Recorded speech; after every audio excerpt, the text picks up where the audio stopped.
Things were looking sketchy. The monster kept wailing on Yuan. She used her remaining strength to block, but she could feel something was off. Out of nowhere, the monster lunged. Yuan threw her hands up, desperate to keep the thing back. Sharp wind blades sliced right through the monster's massive arms. It lost a limb and started screaming like a banshee. Its razor-sharp claws kept coming at her. Now the beast was trying to use its tail to turn the tables. Yuan scrambled back to get some space, her face turning pale as she realized the stakes. This wasn't good. She realized the monster was way tougher than she thought. Her mana was draining so fast it felt like a total curse. Yuan was hitting her limit. She could feel her mana tank hitting zero. There was nothing left. She had no clue what her next move should be. This is it. The end of the line. Yuan reached out. It was time to finish this, once and for all. She didn't give the monster a second to breathe before attacking. Wind blasted the beast's body. Heavily wounded and reeling, it couldn't even react and went crashing backward. It tried to whip its tail around one last time to strike. Yuan dodged with lightning speed. She spotted a weak point and circled around behind the creature. Please work. As the seconds ticked by, more gashes opened up all over the monster's body. It was losing steam but still charging like a maniac. Yuan turned her head, ready for the killing blow. Enough. Those creepy itchy marks started popping up on the beast again. She didn't want this fight dragging on any longer. Die. Suddenly, Yuan's face went white with fear. She couldn't believe it. Her power was completely gone. Out of mana and backed into a corner with nowhere left to run. Is this it? Before she could even blink, the monster lunged. Jirio sprinted toward her as fast as he could. Just in the nick of time, he used his fire to block the beast. Before she could process it, he started yelling. What are you doing? Get your head in the game. Her face was ghostly white as she stammered. But my mana is gone. He didn't care at all. Jirio just looked annoyed. Then scrape up every last drop you have left. You gonna quit now? Snap out of it. His next words made her freeze right in her tracks. You want to watch everyone die right in front of you. Tears started streaming down her face. Once again, she flashed back to the nightmare of seeing everyone snatched away by those things. That image was burned into her brain. Back then, Yuan could only sit there in silence and watch. It haunted her. She didn't even want to live anymore. Yuan used to have such a happy family. Back in the real world, her resolve turned to steel. She poured every single ounce of strength she had left into one final, massive strike. After all that struggling, the monster's body finally just ripped apart. In this fight, Yuan was the winner. But the non-stop combat had her feeling completely wiped out. Realizing it was finally over, she whispered to herself, "All right, I actually did it." Thinking back to that moment, Yuan glanced over. Suddenly, Jirio appeared right there. What the hell was that just now? He was just standing there, staring at the monster's corpse, probably wondering if there was any good loot to grab. The more she thought about it, the more confused she got. How did he block a B-rank monster? Kim Jireo wasn't wearing any special gear or even using a real skill. Jirio walked over to her. You worked hard out there. She just gave a quiet nod. Yeah. While she was still lost in thought, a happy voice shouted out, the boss is finally dead. The officer and those two students rush over immediately. This hunter is legit amazing, seriously impressive. Everyone is non-stop with the praise right now. Good job, everyone, seriously, thanks a ton. Right then, the girl with the short hair points straight ahead. Look at that. Everyone is cheering and going wild. The gate is finally open. Look, the exit. We are alive. We are finally going home. Jiro looks back and finally speaks up. Time to head out. She nods her head in agreement. Understood. Watching him walk away, she is lost in her own thoughts. If her theory is actually right, well, Yuan is looking way more suspicious and on guard than ever before. Yeah, there is no mistake. She quietly checks out Jiro's power levels. That gap in their mana density? It is a total and complete blowout. She tries to act cool, like nothing happened, so he does not get suspicious of her. This means the guy can take a direct hit from a rank B monster without a single scratch. That proves he is definitely packing some insane mana power inside. Yuan is acting pretty weird, so Jiro asks, what are you doing? Let's get out of here. Suddenly, she speaks up. Hey, her next words have him frozen solid in a total instant. Are you actually insane? He spins around to face her, hiding the bracelet on his wrist. What? Cut to the scene outside, where police cars have completely surrounded the area. Jiro lets out a long sigh and slips the bracelet off his wrist. He is sweating it. Thank God I had this bracelet on me the whole time. The system notification pops up. Twin Guardian Angel. A bracelet item that can block 2 heavy hits. Jiro sits on a rock, thinking. Only 2 uses left. I really wanted to save those for later. He thinks back to that attack he threw. If that hit had actually landed right on me, there is no doubt I would have been dead instantly. With no other choice, he just puts the bracelet away. If I show this off, some looters might come looking for it. I better keep it hidden. Right then, Yuan walks up and yells, "Hey, Hunter Kim Jiro." He jumps a little. Yeah? Thinking back to what just happened, he is pretty confused. Why has this girl been so ticked off this entire time anyway? Yuan walks right up to his face, with her mind racing through a million questions. Seriously, I just want to grab you by the neck and drag you away. A hunter who cannot even touch the boss? Are you just faking injuries for some big act? Did you do all of this just to help me trigger my skills? Seriously. After a long silence, Yuan suddenly gives her opinion. I can guess some of the reasons why you did that, but do not expect me to ever say thank you for it at all. Jiro is totally lost at this point. Okay, are you actually losing your mind? She keeps complaining. Why go to these crazy extremes? Jiro just cuts her off mid-sentence. What are you even talking about? He sits there smiling. I am the one who should thank you, Yuan. Why are you thanking me? You are the person who saved us. Yuan. Her jaw drops at his words. Because of you, every single one of us actually made it out of there alive. He gives her a nice compliment. Seriously, thanks. Yuan is just standing there, frozen solid. She is about to say something else when a voice calls from behind. Hunter Yuan. The girl with the bob cut runs over, looking totally moved. I almost forgot to say hello. Hunter. Seriously, thank you so much for everything you did. The lady next to her smiles. You saved my daughter's life. We really cannot thank you enough for that. Seriously, you saved our whole family. Yuan hears this and starts shaking her head quickly, trying to explain it was really no big deal. She tries to brush it off, but her eyes look totally different now. She is deep in thought. She stands there, completely lost in her own thoughts for a minute. While we were in that gate, I only thought about myself. This is the first time I closed a gate and actually got thanked for it. She remembers the dungeon scene. Why did Hunter Kim Jiro go to such crazy lengths just for me? What did he even get out of doing that? She glances at him. And then he actually thanked me too. He is still just sitting there, not moving at all. It is super confusing. What is actually going on in that guy's head? A bit later, Jiro finally stands up. He looks a little worried.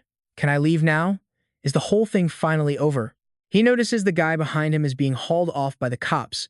Things got a bit messy, but the criminal is finally in custody. The missing person is safe, so I guess my job here is officially done now. Jiro starts walking away. I will let the police handle the rest of the drama. Anyway, that 2-week promise with Yuan is up tomorrow. He scans the area and remembers that move from earlier. I just gave a little smile to show I was grateful. It was just a small one. Now he is totally overthinking it. Did I express that right? I really want to know how the locals here actually feel about stuff like that. Sensing something is off, Yuan spins around and their eyes lock. Suddenly, a terrifying, twisted grin spreads across Joe's face. Once again, that creepy smile makes her skin crawl. She is totally baffled as to why he is acting so strange. He actually starts second-guessing himself like an idiot. What is going on? Why is she looking so shocked? Do I look that weird? Did I practice this cold, frozen expression at home a bit too much or something? Not staying another second, Gio wipes his tears and bolts. One day, he will master his emotions and fool the whole world. Meanwhile, Yuan quietly watches him walk away. A few days pass, and we find Yuan chilling comfortably inside a local cafe. She is soaking up the peace when a voice suddenly cuts through the air, calling out for Hunter Zahn. Yunsheng walks over with a friendly smile. Hey there, the weather is absolutely amazing today. She nods in agreement. Hey, Hunter and Yunsheng, is an iced Americano okay for you? He sits down happily. Yeah, that would be great. Suddenly remembering something, his face fills with confusion. So, why did you ask me to meet you here today? You do not usually set up meetings on the weekends. She lets out a heavy sigh. I just have some questions. After hesitating for a moment, Yuan finally speaks to Hunter on Yunsheng. Her next words leave him completely frozen. Are you close with Hunter Kim Ji-rak? His strange reaction immediately catches her eye before she can even finish. Why the shady vibes? He shakes his head, trying to explain. No, it is just hearing Ji-rak's name so suddenly startled me. She tries to stay calm and brings her coffee cup up to her lips for a sip. I already knew you two were tight. Yoon-sung asks curiously if she figured it out from that kidnapping case. She shakes her head, deep in thought. No, I did not think much of it then. Yuan recounts when they met, but seeing an A-rank and an F-rank hunter walking out of a gate together like that, something felt wrong. Now, I am getting straight to the point, Hunter and Yoon-sung. When exactly did you meet Kim Ji-rak? Yoon-sung looks lost. Why are you curious? Does this involve the association? She sighs at his reaction. Man, he is really putting up a defensive wall right now. Yuan tries to ease his mind. No, this is not official association business, so you do not have to worry about that. To gain his trust, she drops a bomb.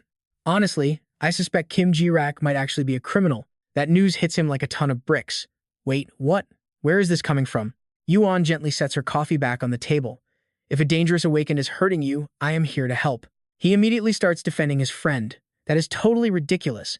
There is no way Jirak is a criminal. That is impossible. He is just. She cuts him off with a judging glare. The guy who hid his stats? Seeing Yoon Sung looking dazed, she keeps pressing him with more accusations and criticism. Falsifying your rank is a major crime. In this business, moving up just one rank changes your salary by huge amounts. So why would he pretend to be a lower rank? It makes zero sense. Her voice keeps echoing. Unless he is up to something shady, isn't that super suspicious? Yoon Sung reluctantly nods his head in agreement. Yuan flashes a confident smile. Look, the whole association knows Hunter and Yoon Sung is an honest, hardworking guy. That is exactly why it is so weird seeing someone like you hanging out with that F rank. I bet Hunter Kim Ji-rak has a secret reason for registering under the wrong rank. Or maybe he is so powerful that even A ranks are scared. I am worried he is just using you. Yoon Sung starts spiraling with worry. It feels like she already knows way more than she is letting on. He sneaks a glance at her. Did Ji-rak accidentally leak his true power stats? Something is definitely not right here. He remembers the sewer accident in the district. This makes Yoon Seung think of Joe with a sense of dread. I get it now. He probably had to show his real strength just to keep everyone else safe. If his secret cover is blown, what am I supposed to do? Suddenly, Yuan interrupts his train of thought. Let me be clear about this. Before he can even process anything, she continues speaking. I am not planning to bust you or Kim Jio yet. I just want the truth. Yoon Seung makes a choice. Fine. It is better to clear up these misunderstandings about him right here and now. This might actually help Jirak out in the long run. Okay, I will tell you about Joe. His expression turns dead serious. Can you promise to keep everything I am about to say a total secret? Yoon spilled everything Joe said. I saw you pushing way too hard, so I had to step in and stop you. While you were out cold, I was going to take your place as the sacrifice.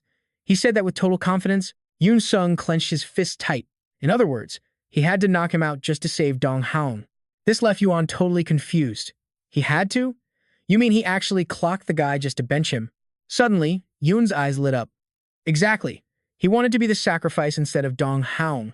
Usually, people are tripping over themselves to pass the buck, but not him. He stepped up. His voice was so full of pride, it left Yuan speechless. He even apologized. Is that not just incredible? She stared at Yoon Sung's innocent face, thinking hard. Wait a second. That is not even the main issue right now. Thinking it over, Yuan was now certain about Joe's power. The dude was definitely faking his rank. Still, even the high-tech scanners can't prove a thing. There is basically nothing I can do about it. Anyway, I have heard enough. That actually makes sense. Yoon looked at her, feeling a huge wave of relief. Really? She gave a little nod and smiled. Yeah, I don't think we need to flag Kim Ju as a threat anymore. His eyes really lit up, did they not? A soft, gentle smile finally appeared on Yuan's face. Honestly, I was just unsure before. From what I can tell, the guy isn't actually a villain. While Yoon Shun was still stuck in his thoughts, she suddenly broke the silence. Look, maybe it is a bit late to say this, but here's what I have gathered as a member of the association. I do not think Hunter Kim Ju hiding his real strength is a bad thing. In fact, him hiding his power is a total blessing. Yoon just stared, confused. A blessing? Yuan nodded. If Hunter Kim Ju's actual rank ever got out, every guild in the city would lose their minds. Yoon Seung sat back down, looking thoughtful. Makes sense. The balance between the guilds is already hanging by a thread. Right now, 3 guilds balance Korea's power, fueled by corporate cash and enough members to make Nell's sister look small. Under the supreme, absolute leadership of an ST rank hunter, strong awakened ones gathered to form the Korea Magic Tower, alongside an elite organization with major political pull, despite having only a few high-level field agents. The ones keeping all the awakened in line are the Hunter Association. Her thoughts just would not stop racing. The only reason the association still has any clout is because the S-rank hunters are all lone wolves. Everyone is just looking out for number 1. She suddenly caught herself wondering about Joe. But what if a 4th S-rank hunter pops up right now? What if that S-rank hunter joins forces with another powerhouse? That fragile balance would tip over instantly. This just made her even more sure of her theory. The association would lose its grip on the other powers, and the current peace would completely fall apart. Snapping back to reality, Yuan continued. So, it is better if Kim Ju stays in F rank and remains neutral. Yoon Sung just sat there, keeping his mouth shut and taking in everything she said. That's just the association's take, though. They need to keep things under control. A weird little smirk suddenly crossed his face. He tried to play it cool. Don't sweat it. We have been tight for years. I know how he works. Jijo has zero interest in joining any guild. Last time the Magic Tower came calling, he didn't even care. That actually caught her off guard. Really? Yuan felt something was off. Turning down a top-tier guild contract, that is quite a shocker. Then again, it makes sense. If everyone thinks he is F rank, no big guild is going to waste time recruiting him. She stared up at the clear blue sky. Maybe things are okay for now? The scene shifts over to the Korea Magic Tower. Inside a coffee shop, a cheerful voice rang out. Hey, thanks a ton for meeting with me today. Byung-D sat right across from Ju, grinning. I'm Kwak BJ, the recruitment manager from the Korea Magic Tower. He gave a reluctant nod, even though he really wasn't feeling it. This whole vibe was making him uneasy. He looked pretty rough. Joe blinked, staring at him with a confused look. Is this Magic Tower crew possessed or just desperately needing some caffeine? My brain is totally fried. I literally just wrapped up my latest assignment a second ago. Byung-D forced a nervous smile. Wow, you must be fried. Look, I will quit stalling and get to the point. Byung-D just kept talking. You have probably figured it out by now. This is a scouting offer and the number will be Jiro cuts him off. Hold up. His voice sounds too thoughtful, making the other guy feel seriously nervous. Scouting? Jiro's face goes stone cold as he snaps. You mean you actually want me to be your little corporate grunt now? You're bringing that up again? Bringing that up again? For real? Let's rewind to a few days ago. The Korean Magic Tower. Byung-D looks like he's about to faint as he yells. Wait a second, director. The file on the desk has him totally confused. Recruiting an F-rank hunter? Me? Personally? He blurts out his thoughts before he can even stop himself. His awakening stat is barely 14. This guy is straight garbage. Why are we even looking at someone so below average? Esther just sighs and groans at him. Look, if I tell you to bring him in, just do it. She gives him the ultimate judgmental side eye. You're always complaining that we're short on analysts. He keeps pushing back, desperate to make sense of this. But he's got to hit the bare minimum. You know the standards for the analysis team. We don't touch anyone below C rank, period. Jiro's file makes him pause. With stats this pathetic, he'd burn through his mana after using a skill like twice. Then what? And what is up with this insane signing bonus? Byung-D keeps staring at Esther, basically begging her to tell him it's a joke. Just tell me, this guy isn't some regular old appraiser, right? There's a catch. I need some actual intel if I'm going to negotiate here.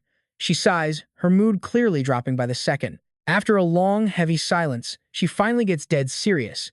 Listen, plenty of awakened hunters are terrified of publicizing their true abilities. They know even a tiny bit of leaked intel could easily become a fatal weakness that gets them killed. He jumps in, totally curious. Does that apply to this case? She nods firmly.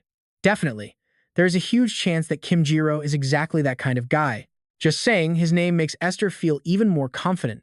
You don't need the gritty details, just know he isn't some basic F rank.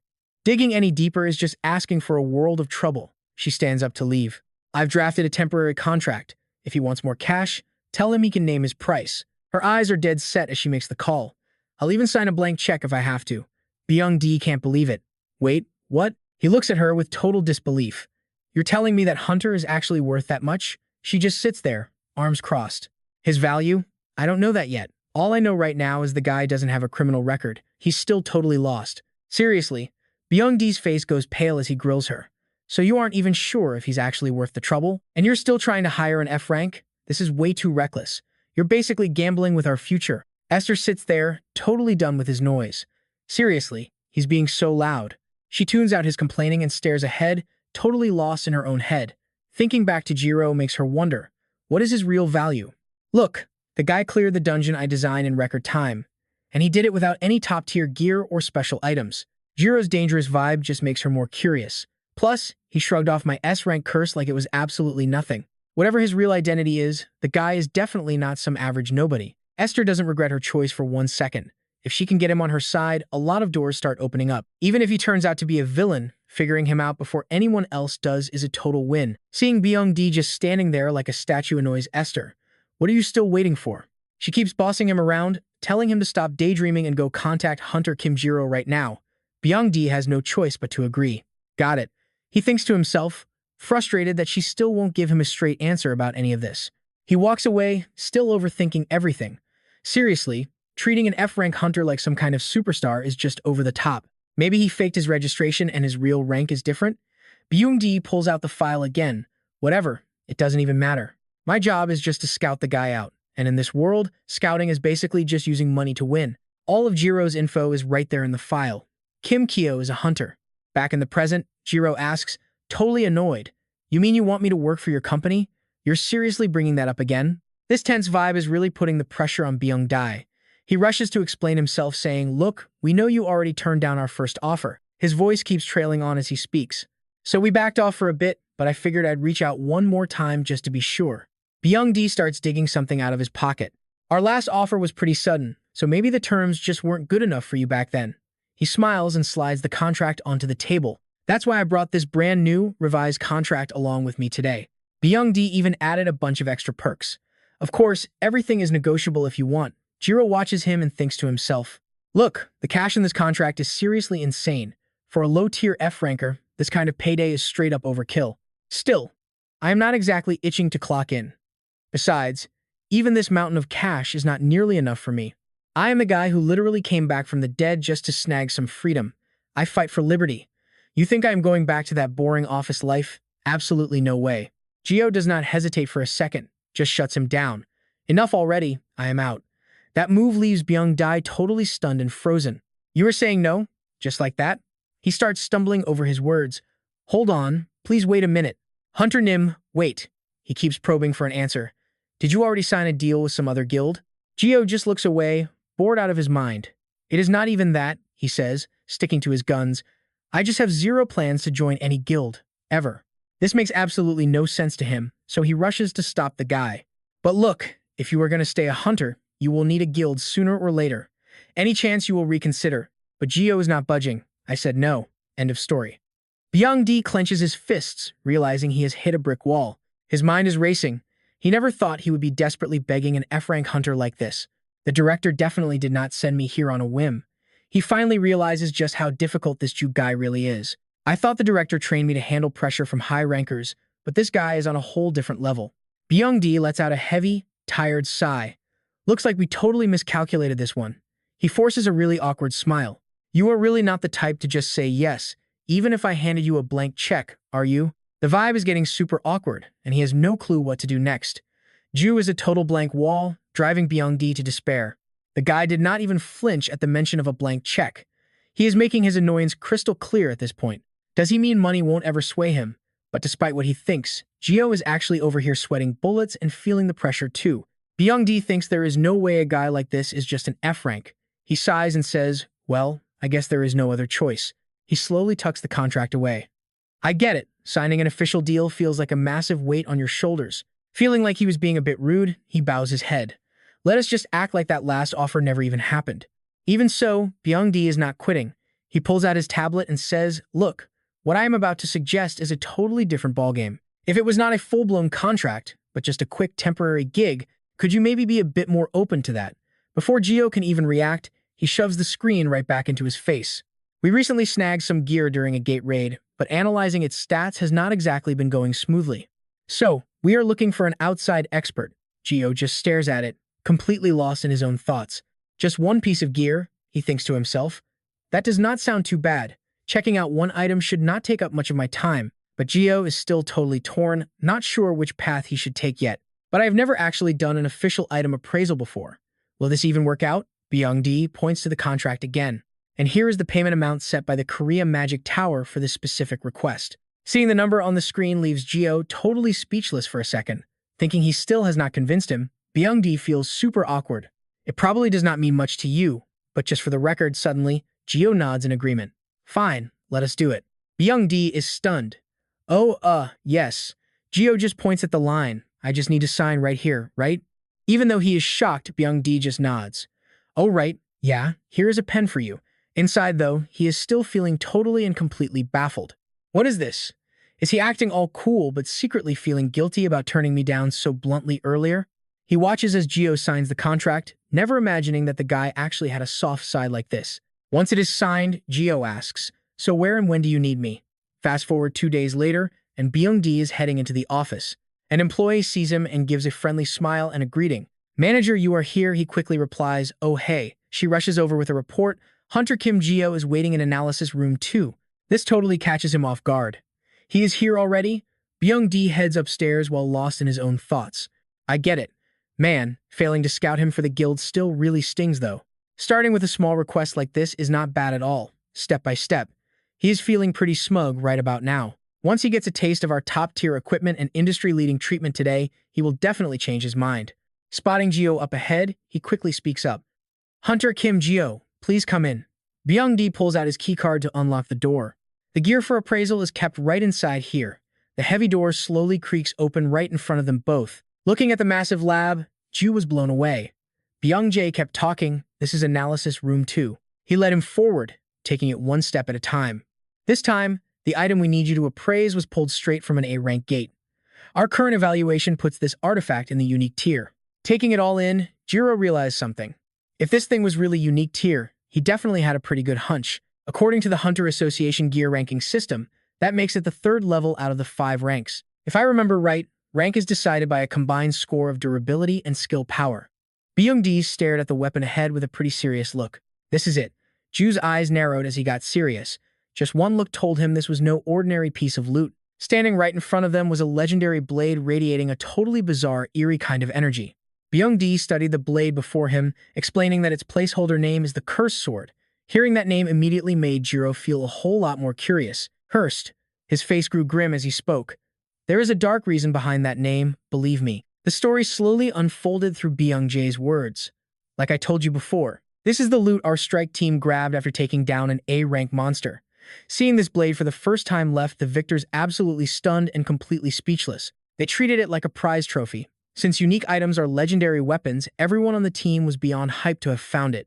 But what happened next wiped those smiles off their faces real fast. The power inside the sword just exploded. Seconds later, a man dropped to his knees in total despair, collapsing right there on the hard ground. His entire aura was sucked completely dry by this demonic blade. We eventually discovered this thing is a literal mana vampire weapon. From the very first A-rank hunter who touched it until today, more than 10 people have fallen victim to this cursed blade. Back in the present, Byung-di continued with his assessment, but because the drain is so crazy, it is tough to get an accurate reading. He quickly hit the button nearby to open the mysterious case.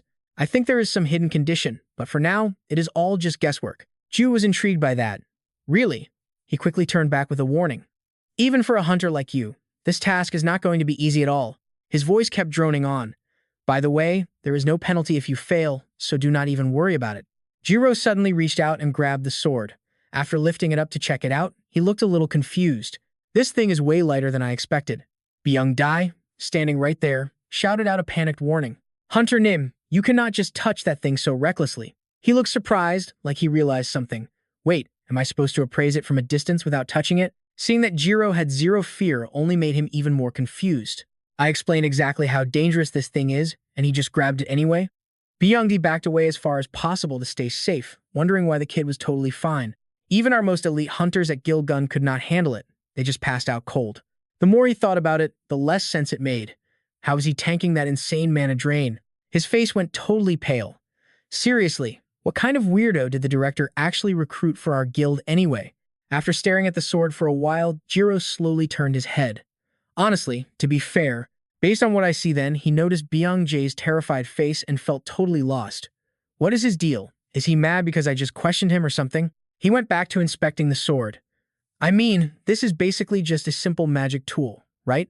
This type simply drains the user's mana like a total vampire, trading their energy for raw combat power. But Jiro also sensed something a little bit off about this particular blade.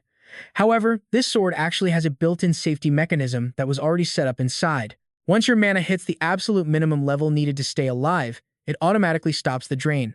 He flashed back to the image of that man getting his soul sucked dry in Byung's story. The higher the hunter rank, the more mana they have. So when it gets ripped out, it is sudden and way more painful.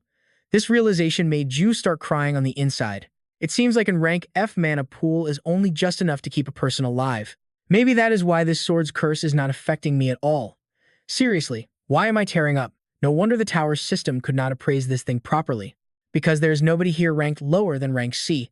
Seeing him look weird, Byung-di rushed over, looking worried. Hunter Nim, are you really okay? He gave a firm nod. Yeah, I am fine. After thinking for a moment, Jiro slowly picked up the blade once again. Anyway, the appraisal result is actually pretty simple. This sword is just the type of weapon that gets stronger the more mana it sucks out of you. Hearing this made the guy standing right next to him feel even more baffled. So how are you even supposed to use that blade? Even A-rank hunters collapse instantly. Jiro gave him a very serious explanation. Just suck it up? Yeah, as long as it doesn't drain too much juice, you're good. Byung-di is just standing there, totally lost. Seeing his weird face, Jiro finally speaks up. Did that seriously freak him out? Like, can't everyone here just do that simple trick? He finally finds his voice. So, Hunter Nim basically means the mana drain pain is whatever, right? Seriously? He gives a solid nod.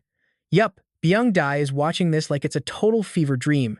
Is this some kind of heartless genius talk? His fists are already clenching like he's ready to swing. Plus, that whole "can't you guys do this" line. He's probably picturing Joe's smug, mocking face right now. Is Korea's supposed backbone really this weak? Man, Byung-di is feeling beyond awkward right now. Isn't it obvious? He's dead certain. Our tower is the absolute gold standard in this entire industry. Byung-di stammers out a response. Look, this blade was meant for the green rookies on the reserve squad.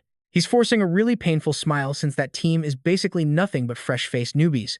Ju nods like he gets it. Right, so finding an awakened pro who can actually handle this isn't easy. He's thinking to himself, it's more about finesse and control than just having a massive mana pool. After crunching some numbers, he lifts the sword. Out of everyone I know, maybe Kang Chang-ho fits. Actually, he's totally bluffing because he knows nobody.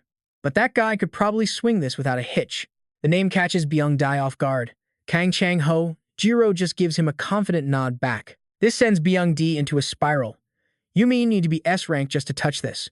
So he's basically saying he's on that same insane level. He keeps watching Joe. This guy is terrifying. There are no words for his face. Not sensing a single drop of mana from him is what's truly scary. What kind of crazy trick is he using to look like some average, everyday guy on the street? Suddenly remembering something, Jiro whips around and calls out for the manager. Quack Byung-di. The guy jumps out of his skin, which is weird. What's wrong? He's shaking his head, acting super suspicious. What's the deal? Then the door swings open. Esther walks in with a big smile for both of them. Byung-di shouts, "Director?" She just grins and starts teasing him. What's up with the face? Nice welcome today. Esther steps closer, asking questions. I heard a certain someone was here, so I stopped by. Everything going smooth? Jiro nods seriously. Yeah, just wrapped up. But he's thinking, why the hell is she here? She gets right in his face. Oh, really? How'd it go? He's doing his best not to lose his cool. Okay, stay focused. Looking at this dangerous woman right in front of him is making him sweat bullets. One slip up and it's game over. Jiro just scratches his head. Nothing special or dangerous happened, really. Esther lets out a surprised laugh. So you're saying there aren't any nasty secrets hiding inside it? She grabs the blade. I thought this thing was some big mystery, so I was too scared to touch it. She looks totally fascinated while chatting. The grip on this thing is actually way better than I expected. Jiro watches this and thinks guest level 5 ranks really can handle that mana drain like it's nothing. Byung-di's panic is confusing him. Is he actually worried Esther is going to play around and cut her hand? He steps up and reaches out. Hunter Esther, mind if I borrow that sword for just a quick second? I need one last check before I call it a day. She just smiles and nods. Okay.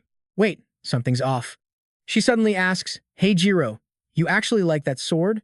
Ju doesn't even get the question. She holds her hand out. Look, nobody at headquarters needs this thing urgently anyway. It's all yours if you want. Ju stares at the sword, thinking hard. A freebie. Is she serious right now? This is a lot.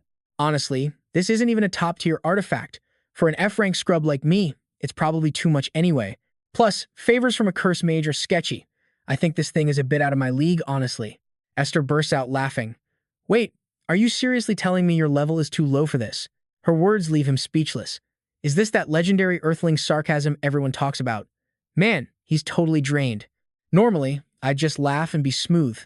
But after that mess with Swan Jian, I'm feeling pretty hesitant. He just stands there silently, and she gets thoughtful.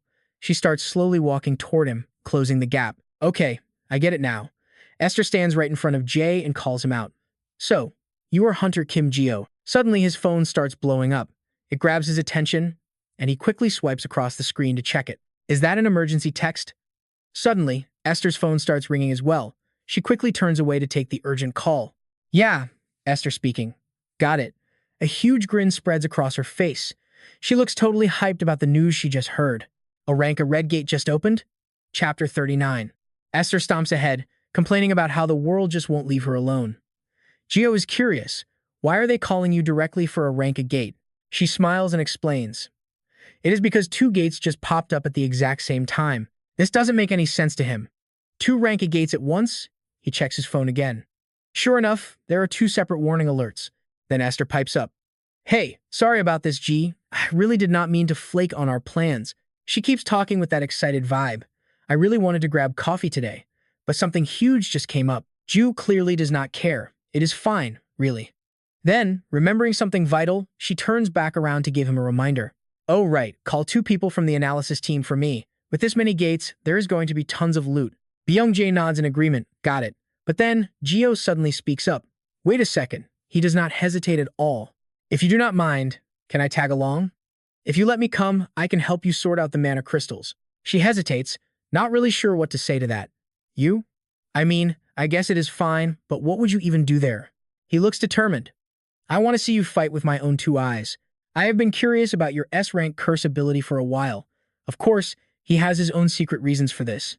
Since I have never actually seen curse magic here on Earth, this is the perfect chance to scout the right person for once.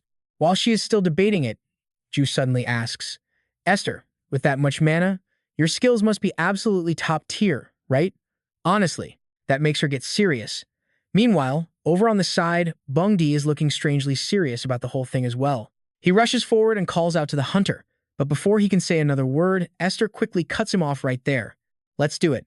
Her expression turns dangerously sharp. You can ride in the car with us. Ju nods and says thanks. He has no idea what he just got himself into, but he is already feeling pretty smug about it in his head. Awesome. I definitely just scored some points. It turns out that flattery really is the best way to handle a curse user. He even reminds himself to keep staying on the good side of this terrifying S-rank curse mage. Everything has to be kept totally perfect like this. But Esther's mood has just taken a total nosedive. She shoots an annoyed glare back at Jiro, who is walking behind her now. Is Kim Jirio really trying to pull a fast one on me? As she walks, she starts cursing him out under her breath. You want to see my S-rank curse power? After you had the nerve to nullify my skills right in front of me? She even slams the car door shut once they are inside. With his weak skills, he cannot even fix a simple, dislocated joint himself. And now you have the nerve to watch me fight? She gives a cold command. The association already blocked the roads, so just floor it. Her subordinate quickly speaks up to remind her. Please, just make sure to put on your seatbelt first, ma'am. She snaps back, visibly annoyed. If we crash, I am the one who dies, not you kids, right? This leaves Bung-jae staring at Joe, totally confused. Treating an S-rank like me this way. You must be really confident in your own abilities, aren't you? Is Hai Long actually showing his face? Really?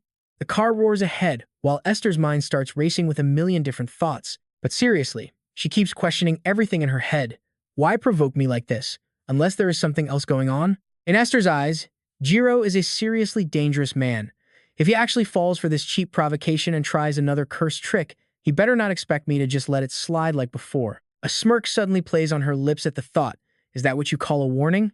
BF. She steals a quiet glance at Gio in the back, checking out his lightweight armor. Kim Gio, you look like you can really hold your own in a fight. Meanwhile, the scene shifts to a young boy standing on a balcony, catching the breeze. People from the association are rushing all over the place, busy carrying out their assigned duties. The road is blocked. Turn around and go back. Do not go any further. Once they arrive, the driver announces that they have reached the destination. Ma'am. Esther slowly steps out of the car. This place is huge, isn't it? An interested smile spreads across her face. I know, she asks. Has everyone been evacuated yet? Her subordinate nods to confirm that the area is clear. Got it. Esther carefully adjusts the bracelet on her wrist. All right then. She starts walking forward, looking totally pumped.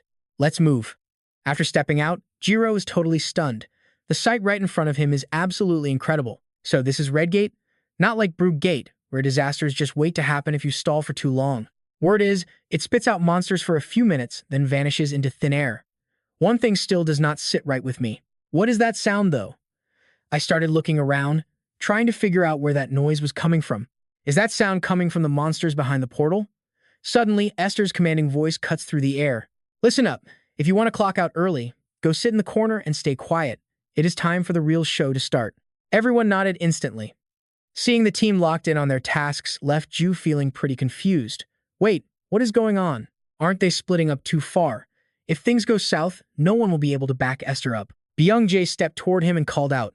Hunter Kim Jo. He announced that from now on, staying away from our representative is an absolute must. Time to go. I nodded in agreement. Honestly, this whole situation has me wondering what they are thinking. It seems like everyone has absolute faith in Esther's insane abilities. I watched Esther march forward with total determination. Is she really okay on her own? Suddenly, a giant monster hand lunged out of the void. Seeing this, Esther did not flinch. Instead, she looked almost smug about the whole thing. Hundreds of massive beasts started pouring out of the space portal. They were ready to tear this city apart in a mindless frenzy. Total chaos took over. Headless monstrosities started smashing everything in their path like they owned the place. In the blink of an eye, the entire area turned into a complete disaster zone. Looking at that endless swarm of creatures made me wonder if she seriously planned to handle them solo. The monsters were everywhere, but Esther didn't care. Let's see, I am left-handed, so I guess I will start cleaning up from the left side first. She stepped forward to face the horde. Slowly, she reached her hand out toward the approaching beasts. Dark clouds of energy began swirling around her, shooting straight toward the monsters. Esther kept walking at a steady pace, neither rushing nor slowing down. With every step she took, those dark waves of energy kept rising high into the air. Black chains began binding the monsters tight. No matter how hard they struggled to break free, it was completely useless. This made them roar in pure, desperate rage. A second later, Esther had already finished them off like it was nothing. Their remains were scattered all over the ground. Seeing such a dominant display left Jew completely frozen in shock. What on earth just happened? I stared at Esther's feet, confused. That many monsters wiped out in a heartbeat? Now I am seriously questioning reality. Her power is just on another level. It is totally overpowered. Does this even exist? The stories say the primal curse is an incredibly powerful form of suggestion. It sends intense hallucinations to the brain, making a healthy person fall ill instantly or feel crushing pain even without any physical contact at all. This left Jiro deep in thought while watching Esther's silhouette move further ahead. For a curse to work, it needs insane mental focus. But somehow, she is using that power like it is the easiest thing in the world. I took a quiet look back. This curse binds every single living thing that enters its range of influence. No wonder the staff ran so far away. Just touching this stuff by accident would be incredibly dangerous for anyone. Sensing something was off, Ju's face turned serious. But Esther, she just flashed a totally hyped-up smile. She looked excited as more monsters kept pouring in, clearly ready to get down to business and start the fight. Yeah, ending things this quickly would not be any fun at all. A headless monster grabbed a massive boulder to attack as she held her hands out. That strange red liquid began pouring from her palms, quickly flooding the ground and flowing everywhere. Thick dust filled the air, making the whole scene look even more chaotic and wild.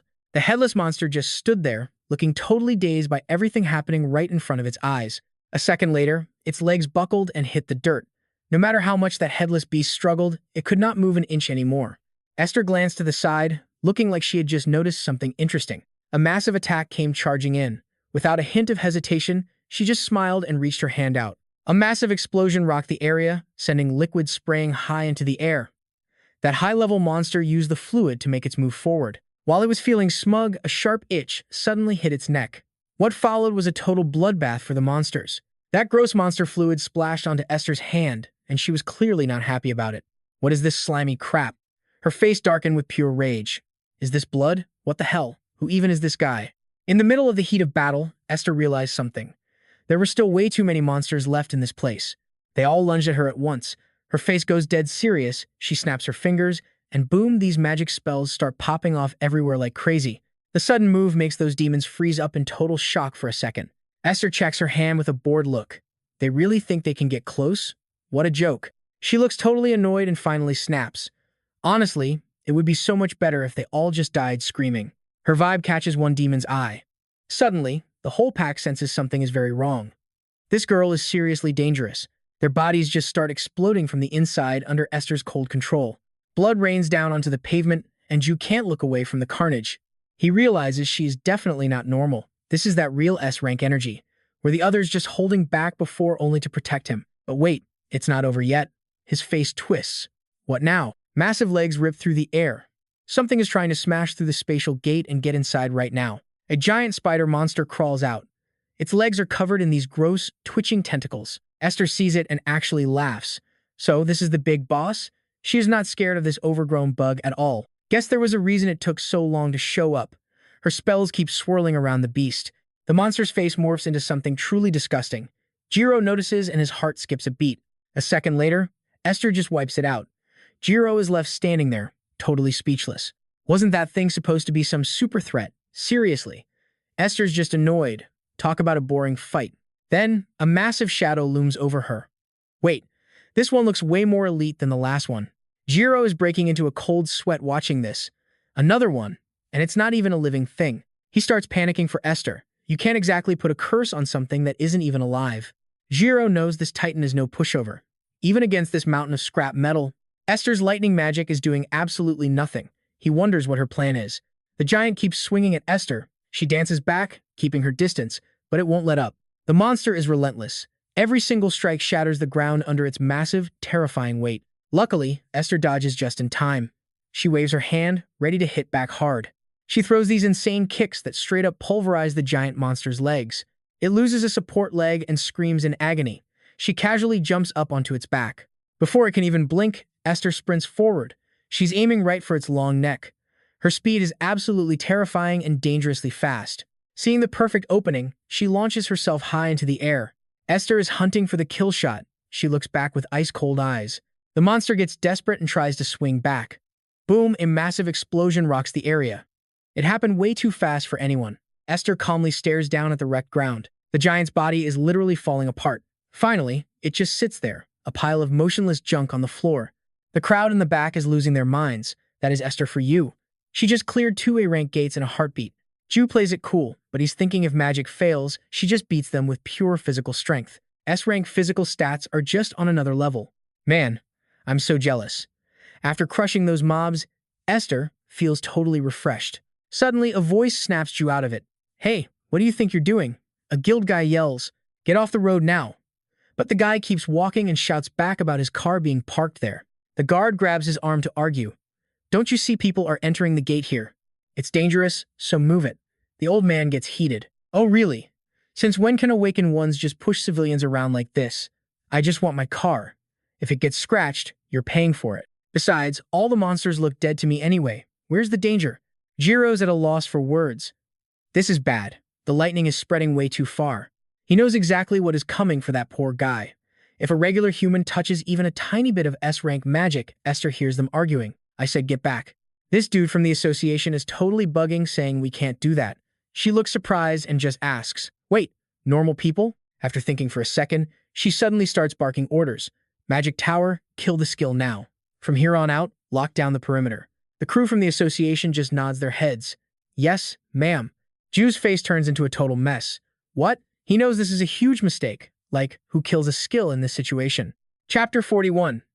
Esther slowly reaches out and lays down the law, which, deactivate that skill and beef up the perimeter security immediately. She snaps at them. Look, if you do not want people dying, you better start evacuating everyone right now. The lackey just nods. Got it. Ju is looking worse by the minute.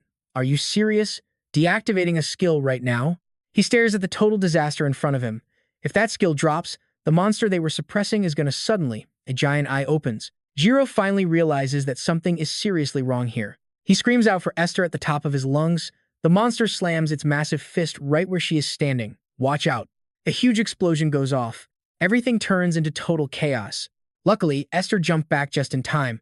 But that one hit was so strong, it literally made her entire body shake from the force. Seeing her opening, Esther charges back in. She starts throwing hands, landing heavy punches all over that monster's body. The giant beast is clearly hurting.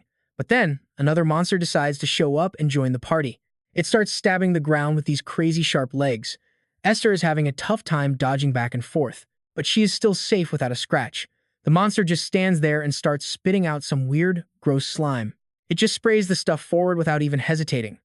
Esther stays calm, just watching the nasty mess unfold. The whole area is covered in this purple sludge. Before she can even move, the slime has already completely trapped her feet. Esther is looking pretty stressed out now. What even is this stuff? I literally cannot move at all. She looks up and sees the monster is already closing in for a direct attack. On the other side, her subordinate reports in. Director, civilians are out and the area is secure. A weird smile hits her face. Oh, really? Esther snaps her fingers and magic spells start appearing all around her. Guess I don't have to hold back anymore. She uses those magic circles to lock the giant monster down tight. Ju is standing there watching the whole thing go down. When an S-rank hunter actually uses their mana right, it is not even a fight anymore. He watches the beast struggle in pain. It is literally a one-sided beatdown. That slime stuff just keeps coming out of it. Its body starts changing as Esther's spells wrap around it. Honestly, its condition is just getting worse and worse. Jiro wonders to himself, If an S-rank hunter actually goes all out, how many monsters could even survive that?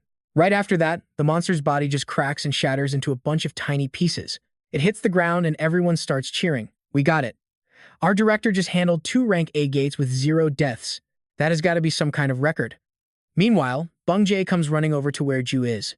Hunter, you were pretty scared, right? The danger is all over now. He looks like he's about to say something else. Yeah. But what he says next actually surprises her when she hears it. We probably need to handle that.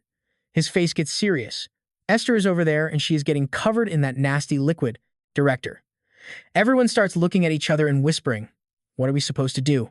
There is some rescue rope in the trunk. But Jiro just stays quiet, staring at Esther and thinking. With Esther's power, she should be able to get out alone. But she is just getting pulled in deeper. If she struggles, the poison might spread. Is she staying still on purpose so it does not get worse? He checks out the liquid right in front of him. It is venom from a rank A monster. That stuff is super toxic and breathing it is dangerous. Bung Jae's face is looking more and more serious by the second. That is the same poison from the news 3 years ago. Everyone knows how incredibly dangerous that stuff is. Nobody at the scene knows what to do next. All they can do is try to protect themselves for now. They look at Esther and pray. She is an S rank and has anti-poison gear, so maybe she is okay. Bung Jae is feeling pretty desperate. We really should just wait for the cleanup crew to get here. Right then, Jiro suddenly asks, Hey, can I borrow that for a second? The guy has no clue what is going on. He turns around and explains, I told you there was rope in the trunk. Byung-di looks totally clueless. Rope? You actually gonna help the boss? Jiro nods without even blinking. Yeah, we need to get her out of there as fast as humanly possible. Everyone there just freezes.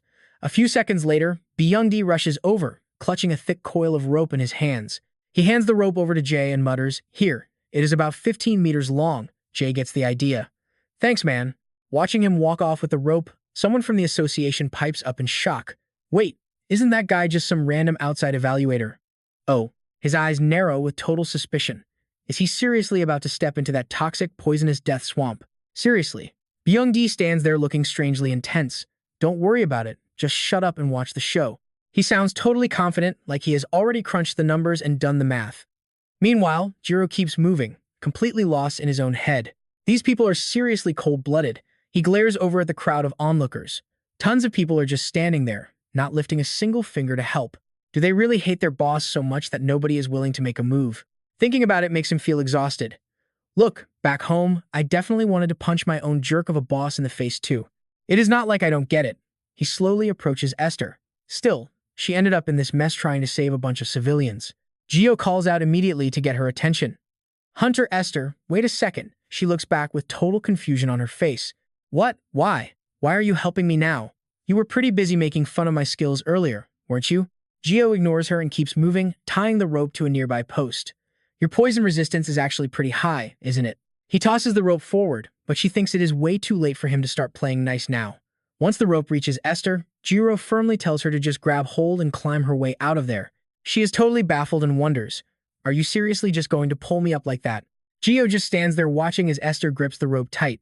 She is strong enough to haul herself up without any help at all. But why? He gives her a puzzled look, wondering if her arms are paralyzed or something. She shakes her head and speaks up quickly. No, I'm coming out right now. Still, she cannot help but think. What is his deal? Saving someone while acting this incredibly cold? She thinks back to who she is. Since she is an S-rank hunter, people have spent years kissing her boots just to get favors. Guess she has seen too many people doing good deeds just to get something in return. She has no idea what Gio is really thinking. Truth is, I don't have the strength to pull you, so I'm just watching. Esther uses her own power to drag herself out. Honestly, it feels kind of refreshing. Is there really someone this genuine out here? She finally manages to stand up on her own. All that slime sticking to her body is making her feel completely disgusted. Right then, Gio speaks up and catches her off guard. Hold on. He reaches out and gently pulls a glob of slime out of her hair. His face is totally calm as he explains that the mud was about to crawl right into her ear. Esther watches him and thinks to herself, well, he actually is pretty sweet when he wants to be. But right in that moment, Jiro realizes something is very, very wrong. His face goes pale with pure shock. Is this poison? Jiro stares at the glowing liquid on his hand, unable to believe what he is seeing. Is this stuff toxic? His mind starts racing a mile a minute.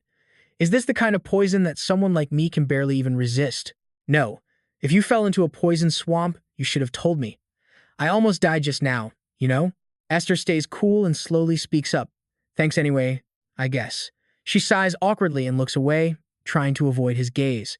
No matter how annoying it is, staying silent after getting help just feels wrong. This gets Jay thinking to himself in the moment. This girl is an S-rank hunter and a guild leader, yet she still dives headfirst into work that's incredibly dangerous. He quickly tells her, "Good job out there." Right then, the cleanup crew arrives wearing full hazmat protection suits.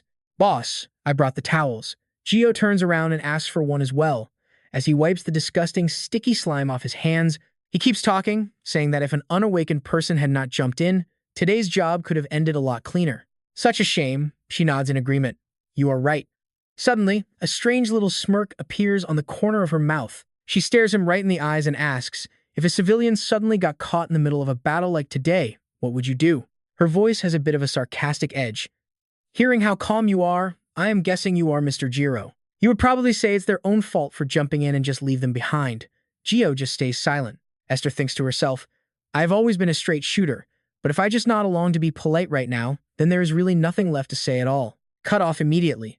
After a long moment of silence, Gio slowly speaks up with a weirdly calm face. You know, I have actually been through a situation exactly like this one before. Right when I was activating my skill, some civilian just popped up out of nowhere right in the middle of the path. Before she could even process, he kept going about his trauma. I had to cancel the spell mid-cast, but the kickback basically vaporized everything in the blast zone. He looked totally defeated. It is not that bad, but my hand literally blew off, so I panicked a little. Hearing that, Esther freaked out immediately. Say what? Your hand? What happened to your actual hand? Jiro kept talking. Still, I think we did the right thing, even if I am a bit salty right now. His next words made her expression shift. Nothing matters more than staying alive, right? To be honest, seeing Esther protect that unawakened person, I felt a huge wave of relief. He explained gently, guys like me belong on the front lines. Then Ju realized something was off, and his face went stone cold. He spun around to leave. Hey, Hunter Esther, my bad. Something urgent just popped up, so I gotta bounce. Esther was stunned. What? Wait, are you serious? Catch you later. She reached out to stop him. What the? Hold on. Hunter Kim Ju. She just stood there, totally confused. Does he have a stomach bug? Esther remembered what he said. I still think my way was right. She let out a weird little smirk. Kim Jiro might be a better hunter than I thought. On the other side, Jiro stared at his hand as poison ate it away. Man, I am not even poison resistant. Later, Esther's voice echoed. At first, I figured he was just another hot-headed jerk with a bad attitude. The secretary turned, surprised. Who? Kim J. She nodded. You know, the curse-resistant guy. She strolled forward, explaining the situation. I do not usually judge looks, but his eyes were so sharp I had some serious bias. Turns out he is actually decent once you talk to him. The secretary was baffled. For real? She just pulled the chain. He is surprisingly polite. Usually, high rankers are total nightmares to deal with. Red liquid dripped from the chains. A shaking body was dragged across the dirt. Hunter Kim Ju is a rare breed, he has manners. Esther flashed a terrifying smile. They both stared at the two guys bound in chains. If they weren't villains, this saint of justice wouldn't need to act. With the job done, she dragged them away. This whole thing is such a pain. She sighed, looking exhausted. We need video proof from the outside too. She already had her phone out for photos. When are they going to invent body cams that work inside gates? She yanked the chain, annoyed. Let's wrap this up. The secretary moved into a defensive stance. 1, 2. Esther snapped photos of Kim Chi. Okay, we are all done.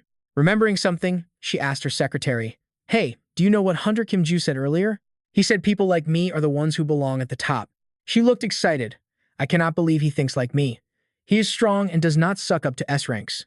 The secretary stayed quiet. Esther kept rambling. Is it just high self-esteem or is he a natural-born boss? Either way, I am a fan. How do I get him on my team? The secretary propped up the prisoners. You look like you want to hold his hand. I totally do. Her face turned serious as she broke the news. A report came in today. He mastered that cursed sword perfectly. Esther spoke with pure pride. He is way beyond expectations. If a beast like that joins our side, he would absolutely crush the world-class pro hunters, no contest. She sighed. But honestly, it feels like a dead end. Why a dead end? The secretary asked. That guy does not care about money. If he were just a game character, I could easily grind his affinity levels. She looked at the closing gate. Once a gamer, always a gamer. You always use game metaphors, huh? Esther snapped back immediately. So, I quit gaming. I am so busy, I cannot even log in. She uploaded the clip. These death row inmates just keep piling up. Cold expression. Man, this is pathetic. It has been years since that dungeon shock first hit us, yet we still do not have a single prison that can actually hold a high-rank awakener. My secretary just stands there listening. But honestly, if you ask me, she suddenly flashes this terrifyingly creepy smile. I just want all those punks who bully the weak to drop dead already. High-tech CCTV and forensics were supposed to make it impossible for criminals to survive in this modern scientific era. But then one day, these things called gates started appearing everywhere, and the whole world turned upside down. A new story began to unfold. Strange powers awoke alongside monsters crawling out of other dimensions. Men with insane strength appeared, powers that science and logic just could not explain. They ripped a giant hole right through the safety net humanity spent years building. And among them, one person stood out above everyone else. The biggest headache of all? Crimes committed by those high-rank awakeners with godlike powers. It is a total nightmare for the local police. Investigators are short on awakened staff, making it nearly impossible to close these crazy cases. The criminals look so smug, like they are untouchable. Even when we catch them, the system lacks the power to actually punish or rehabilitate these superpowered thugs. Finally, the government had to secretly launch a special operation. Until the legal system catches up, they decided to use an S-rank hunter and a few others to quietly take out the most dangerous criminals. Esther sat in her room complaining about being bored to death. She had been grinding since dawn just to catch those trashy serial killers. She kept venting her frustration. If you are awakened, just stick to hunting monsters. Why mess with innocent civilians? Right then, her secretary walked in. Miss Representative, have you finished that report yet? She nodded, getting the hint. Some stuff was missing from yesterday's message, so her assistant grabbed the report and headed further inside. You must be exhausted. Esther sighed, feeling the weight of the day. No matter how tired she was, she could not let the public image of awakeners get any worse. Otherwise, all those lucrative brand deals would disappear. The secretary secretly glanced at Esther's tablet, despite what she was saying out loud. Looks like she finally sold something. Seriously, you are one of a kind. In this line of work, you stand out because your sense of justice is actually legit and super intense. Thinking back to yesterday, Esther chuckled and asked a question. The news about those guys we caught has not dropped yet. Anything else new popping up? The secretary quickly gave her update. There is something weird in the news today, but it is just petty crime. Probably not worth your personal attention. She reached out, curious. Oh, really? Let me see that for a second. Let's take a look. Reading the latest news made her stop and think. Suddenly, she spotted a brand new mystery suspect. An invisible man? That definitely put Esther on high alert. Outside a noodle shop, a warning voice blared from a phone speaker. Based on the stolen goods list, police think the suspect is likely an adult male awakener. Male took a hit and decided to install mana detectors at all of their branch locations. Gio ate his noodles while staring at his phone. Small business owners are panicking because they have no real way to stop this. He kept scrolling through the latest updates. We have invited an expert to the studio to discuss this situation in more detail. Welcome, Professor Kim. Thank you for having me. His face turned dead serious as he listened in. What do you think about this invisible man case? This criminal is incredibly sharp and careful, leaving absolutely zero clues at the scene. Fingerprints and even trace amounts of mana residue have been completely wiped clean from the area. Jiro suddenly glanced sideways, remembering something. So, what tech do we need to catch him? Many are hoping that analysis-type awakeners can step in and help. That is not easy. Analysis skills usually require a locked target to work, so they are not great for spotting someone who is hiding. So even hiring more appraisers won't help. Jiro paused for a moment before letting out a long sigh. Man, I am stuffed. Should have ordered the large bowl though. Suddenly, his phone buzzed. He picked it up and carefully read the new message. I am almost there, right in front of the convenience store. That message made Gio jump to his feet. Already? He scrambled to clean up the empty noodle cup on the table. Gotta get rid of this fast. The story continues. Last night, the appraisal fee for that cursed sword was finally wired from the Korean Magic Tower. 10 million won just for checking out one cheap blade. I am spending this cash immediately. Yeon-seung saw Gio standing there and started crying in total despair. How dare you make me wait for you? I am such a screw-up. He quickly tried to explain himself. No way, I actually just got here early. Remembering something, Jiro asked, Let's go then? Is the place far? Yoon-seung points ahead in a rush. No, wait, just right there. His face goes totally blank. Is that building the place? He nods and keeps sharing what he found. Yes. From basement B2 to floor 5, they sell everything Hunter Market. Walking along, Yoon-seung happily talks about the auction house located just across the street from us. Ju nods, getting the vibe. But inside, his mind is drifting back to that terror attack. After all that misery, I realized something. He keeps walking into the center of this massive place. For an F rank like me, it is huge. What I need most is magic gear.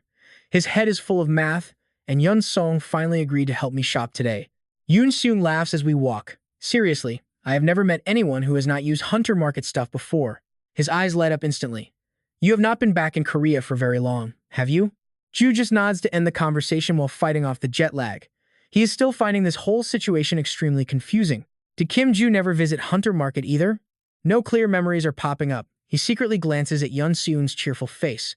And I do not know if it is just a feeling, but An Yun Seung is getting way too friendly lately. Thoughts keep racing through his head. Honestly, having someone guide me around like this is kind of a major pain. Look over there, lemonade. Yoon Seung points at the shop and yells, "Hey, wait here while I go grab us some drinks." Huh?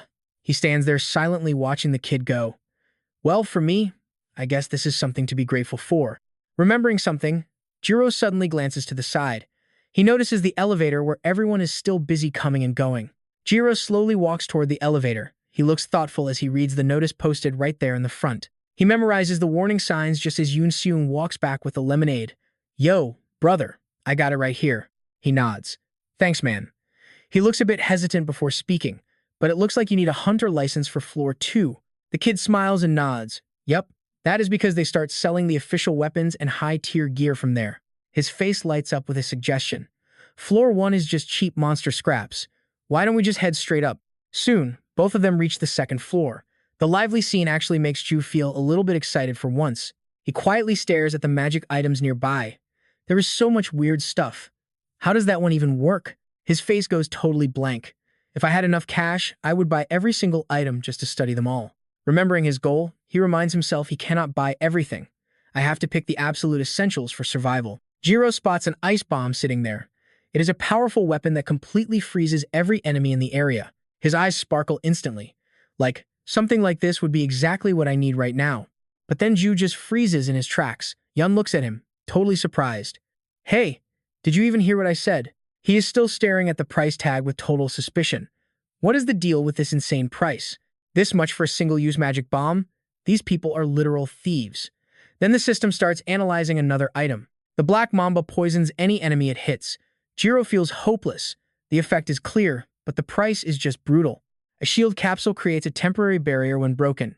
These massive price tags are making me feel totally desperate. This ring is definitely not simple either. The sun pupil uses blinding light and high-frequency sound to paralyze enemies. Jiro turns away, defeated. At this rate, I will never be able to afford a single thing here. Yoon Seung looks shocked. You are leaving already? He thinks I am just not happy with what is on sale. If you do not see anything you like, let us try the VIP floor. He asks, feeling pretty curious. The VIP floor? He quickly pulls me ahead.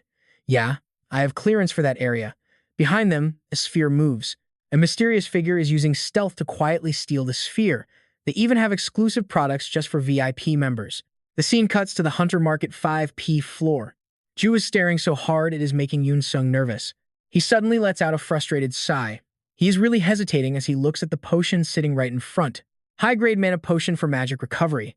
He thinks to himself, is this trash really supposed to be a VIP item? One bottle only recovers the mana I already spent, and it costs this much? Earth magic items are seriously beyond a total joke. Yoon Seung watches him, feeling like his attitude is super weird. Brother, you do not like the mana potions either? He runs after me. Even GM members struggle to buy those things. He thinks in total despair. It is not that I do not like them. I just do not have the money. Feeling exhausted, he finally sits down on a chair. Let us rest here for a bit. Yoon nods, then suddenly points ahead. If you're starving, just say the word and I'll go grab some snacks. Gio just stared back at him slowly. Chill out, Yoon Seung. He rubbed his stomach. Just sit down and relax for a minute. The kid nodded. Yes, sir. He kept watching the crowd shopping around, even though he just got his hands on that sweet commission money. Feels like I'm loaded, but there's nothing worth buying here. Suddenly, Yoon Seung turned around and started hyping me up.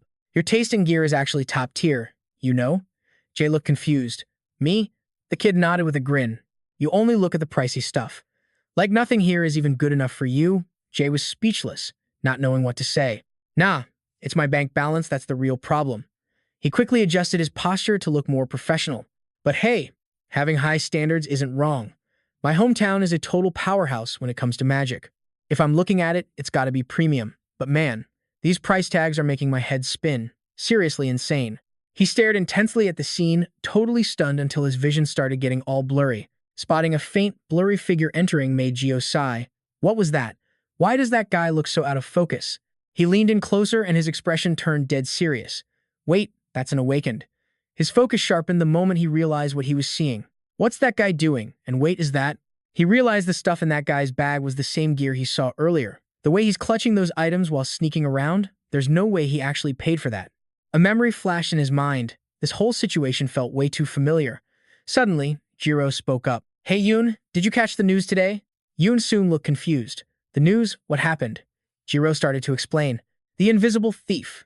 The kid nodded and said he'd seen posts about some awakened using weird powers on social media.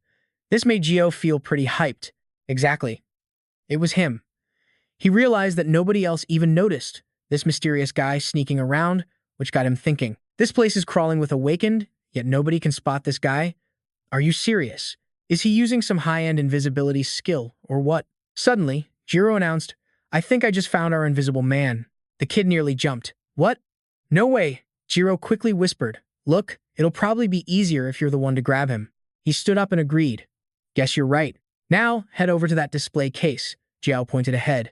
Just fire off some random skill. Yoon Seong just followed along, totally baffled. You mean me? Gio sat there silently, lost in a specific memory. Reminds me of a cool game back on Earth. What was it called? Oh yeah, Pox Monster, I think. He whispered to Yoon Seong. 2 more steps and you'll be right on top of him. The kid looked lost, asking if this was really the spot. Is this for real? Well, he must have a plan, right? Am I really supposed to use a skill right here? Gotta be. That's just how Jay rolls. His voice cut through the air, catching the thief's attention. All right, hold it right there. He kept barking out orders, just like that. Yoon Sung didn't hesitate for a second and did exactly what he was told. He accidentally slammed right into the invisible guy, shoulder-checking him hard. The kid's face went completely blank from the shock. His hand caught on something. A second later, the invisible thief was clutching his gut in pain. He was shaking so hard he just collapsed on the floor. Yoon Sung and the crowd just stood there, totally confused. Who is that? Then, a voice rang out, making the man jump in surprise. There's the thief! Jiro shouted at the top of his lungs for the guards. We've got a robber over here. His face twisted in annoyance. Seriously. He watched the guards tackle the invisible guy. Can't I just have one peaceful day for once? Once they got outside, Yoon Sung was hyped. Man, you are seriously the GOAT. He walked along, totally fanboying. You spotted a criminal the cops have been chasing for ages with just one look. That's insane. He sighed and said it was no big deal. But honestly, Jiro was thinking that it was really the security's fault for not catching the guy sooner. Suddenly, something felt a little bit off to the kid. This mall has mana detectors, right? How did he sneak in without getting caught? Gio calmly broke it down for him. Those things are only at the entrance, not watching the whole building. He probably just climbed through a window or something like that. Hey, Yoon Sung, you're hungry, right? He turned around and started walking. Let's go. My treat today is a thanks for your help. Yoon Sung was totally stunned. What? But you haven't even bought anything yet. Gio gave him a thoughtful explanation. I looked at everything, but nothing was actually worth my money. He added that he'd probably have to come back and check again later. Right then, something caught his eye. Wait, what is that? It's a magic reflector that only bounces back ranky attacks. It sends light-based spells straight back at the person who cast them. But the price is huge, 500,000. Jiro stood there frozen, just staring at the item. Can't believe this is just sitting here. Earthlings are so clueless, selling a literal treasure for pocket change. Gio is low-key freaking out with joy. He quickly speaks up, I will take this one. Inside, he is grinning. He never expected to score such a legendary item just like this. Yoon Seong is just standing there looking confused. Wait, you came all this way just for that? Gio stays chill, staring at the mirror. With a few tweaks, this magic tool is going to be straight up broken. Absolute game changer. Cut to a dark, gloomy room. A man sits in total silence, focused on the evening news. Next up, a breaking report. They are finally talking about that mysterious guy everyone is watching. Around 6 p.m. today, a serial thief was caught hitting various malls and local shops. The police have officially arrested an awakened suspect in his early 20s. According to the cops, this awakened used high-level invisibility powers to pull off the crimes. The man kills the TV screen instantly. No word on the motive or any accomplices yet. He is clearly ticked off and snaps a question at the lady nearby. How did he get caught that fast? His voice is terrifying, making the woman beside him visibly shake. He supposedly bypassed every single mana detector out there. I thought the trail was cold. So how on earth did they find him? Was that Yoon Sung guy really sharp enough to spot him? The girl trembles as she speaks. No, actually. The man looks surprised. Then who? She stays frozen, spilling everything she knows. It wasn't the hunter who caught him, someone else blew his cover. She points a shaking finger at the screen. Look there. The TV is replaying footage of Gio, that blonde guy. She keeps rambling on about every detail she managed to find out. That guy noticed the invisibility first and literally pointed Yoon Sung in the right direction. The man lets out a heavy sigh. So, he really was spotted by a random awakened after all. Suddenly, a lackey walks in. Boss, he says, holding a crate. The goods are here. We brought the haul back. He nods toward them. Just leave the stuff over there for now. He gives them another reminder. Strip all the packaging off those boxes. We are handing them off to the black market broker in a bit anyway. The man is dead serious as he gives the order. And check every single unit. If I find even one scratch on the gear, you are a dead man. The lackeys nod, terrified. Yes, sir. Got it. He turns his attention back to the poor woman, suddenly looking curious. Now, where were we? Oh, right. We were talking about that random awakened who somehow spotted the invisibility, right? His face goes dark. That is 2 members of the organization gone just this month. This is getting bad. The man is fuming now, trying to figure out what to do next. They changed their names and moved hideouts a dozen times to avoid capture, but it didn't matter. Total waste of time. He remembers the members Esther already snatched up. He has no clue how their IDs leaked, but that person knew exactly who was dead. That powerful woman gives him the creeps. Sell Esther, the Korean Magic Tower president.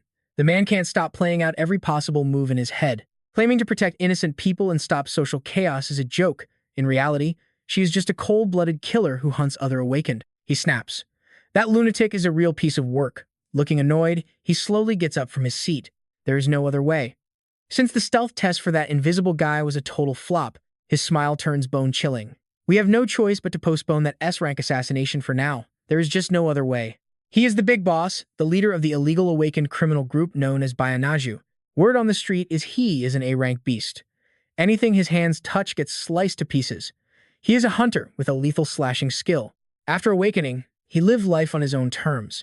Robbing and hurting people was just too easy for a guy like him. He gathered other illegal awakened and built an organization dedicated to every kind of crime imaginable. With their gifted powers, they do whatever they want, dealing black market goods, faking magic tools, nothing is off limits. Theft, even murder. But lately, things have been getting complicated. Neju slowly begins to pace back and forth. He knows something big is coming. Some annoying S-rank hunter has been sniffing around the group's trail. Even the leaders of Naju aren't safe anymore. Naju walks up to his 2 lackeys, looking pissed. I seriously don't get it. I mean that invisible guy. He kept swearing he would personally prove just how strong the Night Walker really was. And this is the result. A total fraud? One of the goons nods. It is hard to say. Naju looks at the files on the desk. The previous tests couldn't even confirm the guy's identity. Both of them nod at the same time. Right? Right. He thinks for a second, then pulls out his phone. He hit crowded places like malls and never got spotted. This test at the Hunter Market was supposed to be his final chance. The mana detectors there confirmed he passed, but he somehow got busted in the most ridiculous way once he was inside. His face twisted into a look of total, annoyed confusion. Seriously, an S-class hunter and mana detectors couldn't find him, but some random nobody just snatches him? Now Naju is just sighing. Weird as hell. He snaps at his goons to go out and dig up some dirt on this guy right now. Go find him. Find out who that blonde kid on the news actually is. Pronto. He looks totally irritated, thinking the footage is trash anyway. In the blink of an eye, it's already the next morning. Time to see if they found anything. Nail shouts, "Hold up. What is this?" He stares at the background report in his hands, completely stunned by the news. Tied to S-ranker An Yoon Sung, and he cleared a magic tower quest already? He is the suspect in the Kung Hound attack? Plus, his awakening stats look totally fake to me, boss. Typical rank faking loser behavior. They think they can hide their real power. Tested twice in 2 years? The association must be onto him. Naj suddenly speaks up and asks if this kid is actually in the life with us. The big guy shakes his head. No clue. I've been asking around everywhere, but nobody recognizes his face. He is a total ghost. This is it? Just one tiny scrap of information? This is annoying. No common gear records either. The guy in glasses speaks up. He must be using the black market for his loot. Naj keeps digging. Who the hell is this guy? His cover is insane. He slides the paper away. This dude's hiding game is top tier. He is basically invisible to the whole system. He thinks that Stealth Jerk was gagged by a magic contract item. No way any info is leaking out from that side. Besides, there is zero chance they know anything about our plan. While he's brooding, the girl suddenly pipes up. Naju spins around, looking totally shocked. Wait, you know that name? She's shaking and looking away. I think I've heard that name before. Now he is actually getting interested in this. Where? Spill it. She's sweating bullets. I'm not totally sure about it. Nail gets right in her face. Quit the stuttering and talk already. After a long beat, she whispers, it's the human trafficker broker who tried to cut a deal with us. Right before he got busted, he brought an appraiser to check the goods. He confirms that this hunter was the last one they kidnapped. Her next words floor him. Same name, right? It is Kim Jaeon. He thinks back to Trang Ho. He killed the transporter and hid the boss's body in a whole different sector. Rumors Kang Trang Ho did it after fighting Joe face to face. There was definitely a third person at the scene. Naju rubs his temples. He is feeling pretty burnt out. Why did it take so long to remember that? The dude almost got sold off like a piece of meat. Guess he only survived that mess thanks to Kang Trang Ho, right? Now glares at him. Honestly, this guy gives off a real killer vibe, like he belongs in our industry. He's definitely ended someone before. He sighs. But thinking about it, this situation is actually working out perfectly for us. The goons are lost. Huh? What? Nail just gives them a confident smirk. That hunter hasn't signed with the G-Magic Tower yet. He is free. He walks out. We've got a chance to move first and take him. This is great. He sounds pretty annoyed though. Before that psycho Esther jumps in, he reaches out his hand. Nail looks pure evil now. Where's that rank faker hiding? The scene shifts over to Jirio's house for the night. Stop it, please. Just stop. Jay is staring at his own reflection in the mirror, looking totally done. How far are you going to go? Mirror him asks. An archmage at 20? Still not enough for you? Now you're mastering this field too? You're obsessed. Voices echo. Pulling off mid-tier magic in your own house? He is a total genius, no doubt. Gio watches the mouse. He tells it to stand, and it does exactly that. Good job, little guy. He's satisfied. Logging experiment number 110. Necromancy is finally a real success for him. Still got a whole mountain of tests to run. He reminds himself to test larger mammals next, plus he needs to cross-check if the spell stays stable with birds or even insects. This whole necromancy thing is a lot of work but necessary. Final goal, human control. But finding a fresh corpse? That is going to be the real challenge for me. He keeps crunching the numbers for his little experiment. That last weasel carcass was a total wreck. I need a specimen that is way bigger and way fresher. Something felt off, and Ju noticed immediately. That mouse just dropped dead right in front of his eyes. Same story again.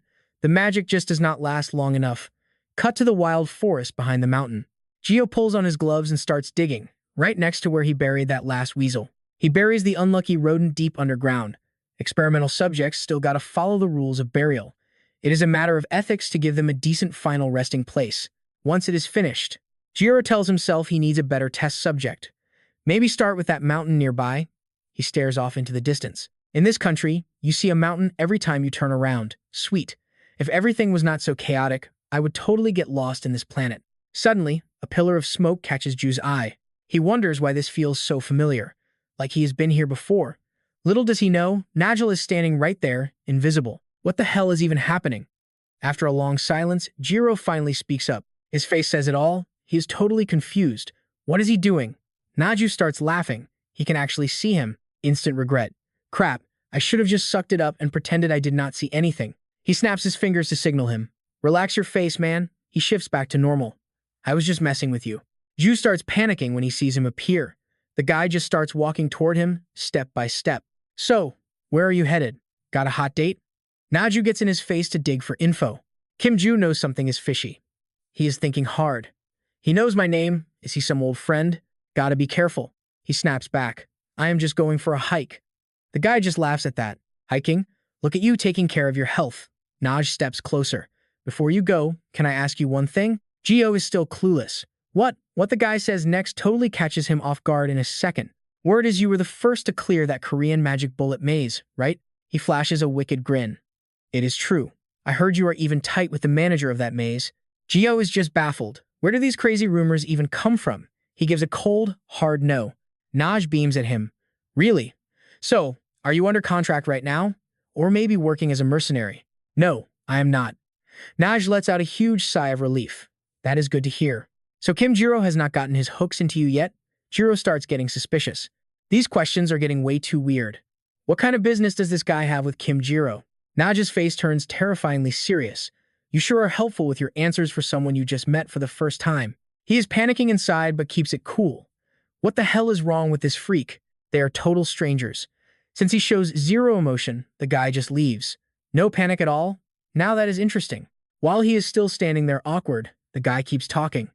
He sounds just like a trained agent.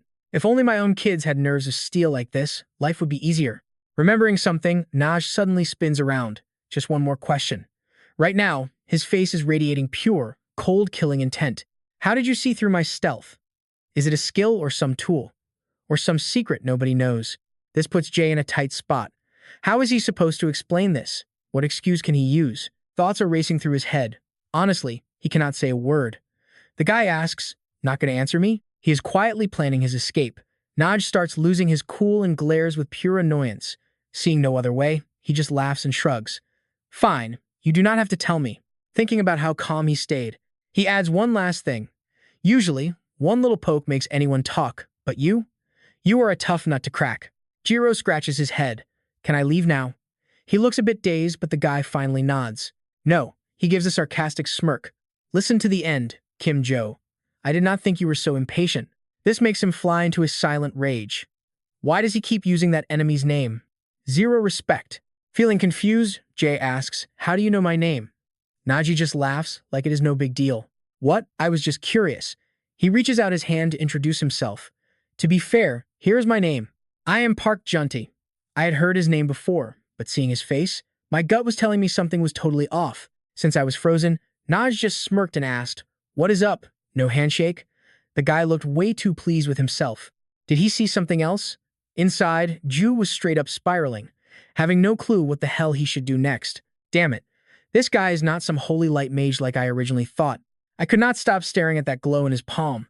That specific magic meant he was incredibly dangerous, a lethal psycho who could slice through anything with light. An F-rank guy like Kim Gio would get turned into confetti in 0.5 seconds. Seeing Gio just standing there like a statue, the guy let out a creepy little smirk. Nage pulled his hand back and said, look, you cleared the magic bullet maze. It would be weird if you did not catch on to what I am doing here. My dead serious face actually caught him off guard. Whoa, lighten up, man. You are no fun. Can't even take a little joke, can you? That look you are giving me is actually pretty terrifying. Anyway, I am just here today because I have got a little proposal for you. I was curious about the offer. Without skipping a beat, Naj put his hand on my shoulder. Honestly, your powers are a real pain for my business. A wicked smile spread across his face. I could totally take you out right now, but that would be such a waste of talent. Without even hesitating for a second, he just went for the hard sell. I am recruiting you personally. I promise to pay double whatever you have ever made before. So, what do you say? Hearing that offer made Gio pause and think. It was one of those take it or leave it offers, just thrown out there. I realized I was at a huge disadvantage here, especially since he picked such a remote spot to talk. This was getting really awkward. If I say no, this guy is definitely going to kill me. Naj looked surprised when I did not answer. Gio just kept staring down at his hand.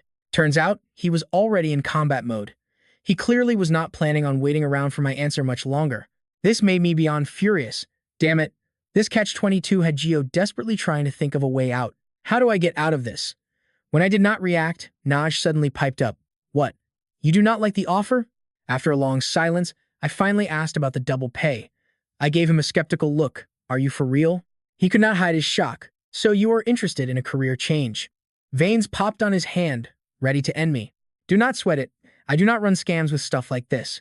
Watching this unfold only made Gio even more serious. Naj's vibe totally shifted as he patted Jiro's shoulder. That is a smart move. Join us and I promise the work will be a total blast. The crew on this side is actually pretty chill too. I let out a sigh of relief. For now, the danger had passed. Just when I started to relax, the guy suddenly dropped another suggestion. Let us head to my hideout to talk about the details. Suddenly, a weird feeling hit me that something was definitely wrong. He squeezed my shoulder tight and kept talking. After all, there is still a lot we do not know about each other, right? Jiro was shaking with pure fear. Everyone knows you do not follow strangers. I mean, even a 5-year-old kid knows better than that. I glanced nervously at his face. If I went along with him, things were going to get a lot more complicated. With my crappy F-rank magic, I would never be able to escape if I got locked up. One thought stuck. Do not let him take you. Ju's sudden reaction left Naj looking completely baffled. Wait, what is with that face? Do not tell me you are backing out now. Just so you know, nobody is coming to save you here. He made sure to mention that he'd already smashed every single security camera nearby, and he was not lying, every single camera in the area was totally trashed. This just made Ju even more conflicted about what his next move should be. Suddenly, Naj caught on to the truth and asked, "Wait a second, you were never actually planning on joining our side, were you?" I shook my head, trying to explain it wasn't like that. But Naj was done wasting time. "Save it. If that is how you're playing, I've only got one choice left." Deep down, Gio was starting to lose it from pure terror. But I tried to stay cool. He wants to kill me. Relax, I have got a magic enhancer in my pocket. I always keep it on me. With no other options left, I slowly uncapped the vial. It is usually best to just drink it straight, but instead of drinking it, I decided to inject the stuff. Pumping it directly into the bloodstream works even faster. Seeing that Gio was not going to cooperate only annoyed Naj more. Guess I have no choice. It is not like anyone in my crew has a brainwashing skill. He had not noticed my change yet. Even if I drag you back, you are pretty much useless to me like this. Naj used his massive frame to loom over me. Just as he thought I might join his competitors, a sudden, powerful blast of wind sent dead leaves swirling everywhere. Even a guy like him could tell that something was seriously off. Those crows suddenly snapped their heads up and started screaming. Then the whole flock joined in. Things started getting crazy fast. A massive wave of black crows began swarming toward one spot. Watching this go down left Naj totally lost. Like, what the hell? He whipped his head around to stare at him. "Kimjo, what are you doing?" In Naj's eyes, this guy had become straight up terrifying. "What's your play?" Crows kept swarming the area. He just stared ahead, completely dazed. What in the actual hell is happening right now? Gio stood there acting cool while his brain was racing. Honestly, this is the best move I've got. He was still holding onto that necromancy potion, silently watching as the crows kept spiraling up into the vast sky. I managed to round up every dead crow on this entire mountain. Naj was absolutely fuming at this move. That freaking jerk. He started screaming like a lunatic. What kind of insane skill is that? Gio stayed calm, knowing this skill had a major flaw. At the same time, people nearby were already noticing the spectacle. They watched nervously as the crows gathered. It looked epic, like some grand spell, but it was all just a show. In reality, they were just dead birds with zero power to actually hurt any of them. Naj's face went totally pale as things got incredibly serious. The birds suddenly dived straight at him. The real kicker was watching them slam into the stone monument and die, leaving him totally baffled. Blood was splattered everywhere, and the ground was literally covered in dead crows. Naj was standing there like a total idiot, wondering what was going on. Before he could even process it, birds just kept raining down onto the dirt. Naj's expression turned sour. Nothing was going according to his original plan, and he was losing his mind over it. He grabbed his head and screamed his lungs out. Over here, Gio was low-key panicking because his mana was about to hit 0. My heart is pounding like crazy, and that potion bottle is finally empty. He just stood there with a totally blank face. His whole plan from the start was really just to stall for backup. He couldn't waste another second, so he quickly dialed the police. Even if he got jumped, he could still defend himself with that magic pen. Suddenly, Naj dropped to his knees right there on the dirt. "Stop, please just let me go." His voice was full of pure desperation. "Please, make it stop." Gio was just standing there confused. What's wrong with this dude? Naj kept begging for his life. "Please." He kept thinking, this guy must be some high-level curse hunter. Looking at the dead birds on the ground, he realized he was way too scared to even look Gio in the eye. Usually, a curse only messes with your head for a little bit. Naj slowly looked up, thinking curses were only supposed to mess with your mind temporarily. He couldn't stop thinking about that insane scene of black crows swarming across the entire sky. Taking a life with a curse is basically supposed to be impossible. Animal survival instincts are usually way too strong to break like this. It made him think back to that terrifying image of Esther. There is probably only one person on the entire planet who can pull this off. Naj was losing it. He couldn't believe someone could actually slaughter an entire flock of birds all at once like that. Right then, Gio was already on the phone with the cops. "Yeah, I'm at Soon City Park, just calling to report an incident." Naj stared at him in disbelief, thinking, who the hell is this guy anyway? The whole thing was just insane. How could he be so calm on the phone? Doesn't he realize I could totally strike back right now? He was already plotting a counterattack, not even considering the danger he was in. Gio saw him twitch and snapped, "Don't even move. Do something stupid and I will turn you into one of those dead birds." His whole vibe shifted instantly. Got it. He stayed on his knees, cursing under his breath. Damn it, damn it, damn it. This guy is legit dangerous. Gio just kept talking into his phone. "Yes, detective. Sorry to cut you off like that." Naj knew the situation was bad, so he slowly reached into his pocket. His instincts were screaming at him to move immediately. He dropped an item and prepared to run for his life. Gio was still busy on the phone. He wasn't even paying attention. So when can you guys get here? Yeah, the park halfway up the mountain. Suddenly, a massive gust of wind blew by and made him freeze. The guy's eyes were filled with pure terror. That's when Gio realized something was definitely off. Wait, that's a getaway item. Just a second later, the guy had completely vanished from the area. He finally snapped out of it. He looked totally annoyed with himself and muttered, "Damn, I totally let my guard down." Gio just stood there, staring at all those dead crows scattered on the ground. He scratched his head, feeling pretty dazed. Well, I guess the danger's gone for now. Suddenly, a scream rang out, and he whipped his head around in shock. Right here. People are swarming, losing their minds and screaming. What is this trash? Are they all dead? Suddenly, Ju spots a familiar face in the chaos. Turns out Yuan was there too. Hunter Sion Yuan was totally blindsided to see him on the scene. She marches right up to him. Hey Ju, he looks confused. What are you doing here? Yuan shows him her phone. Got a report about bird-like things from an awakened. But seriously, Ju, why the heck are you hanging around here? Her eyes go narrow. Don't tell me this has something to do with Gio again. Ju flinches at that. A few minutes later, the rapid response team rolls up to the scene. Yuan's voice rings out. Some awakened used a slash skill here. She looks back at Joe. Might be an unregistered awakened. We can track them using that important item of yours. Jirio nods. Yeah, sounds like a plan. We might find that thing too. She's dying to know. What's the killer's rank? He gets all moody and thinks. How high? Yuan keeps pressing. Are they higher or lower rank than me? He sneaks a glance at her, then gets serious. Definitely higher. Maybe like Yoon Seum. She's shocked. Total confusion is written all over her face. Then how are you still in one piece? He shrugs calmly. Dude misunderstood something and just bolted like a coward.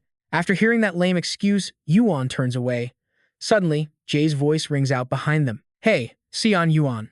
He sounds genuinely curious. Do I really look that terrifying to people? She just blinks at him, totally stunned. That murderous vibe in his eyes leaves her with absolutely nothing to say. Well, about that, she mumbles, looking away. No, not exactly.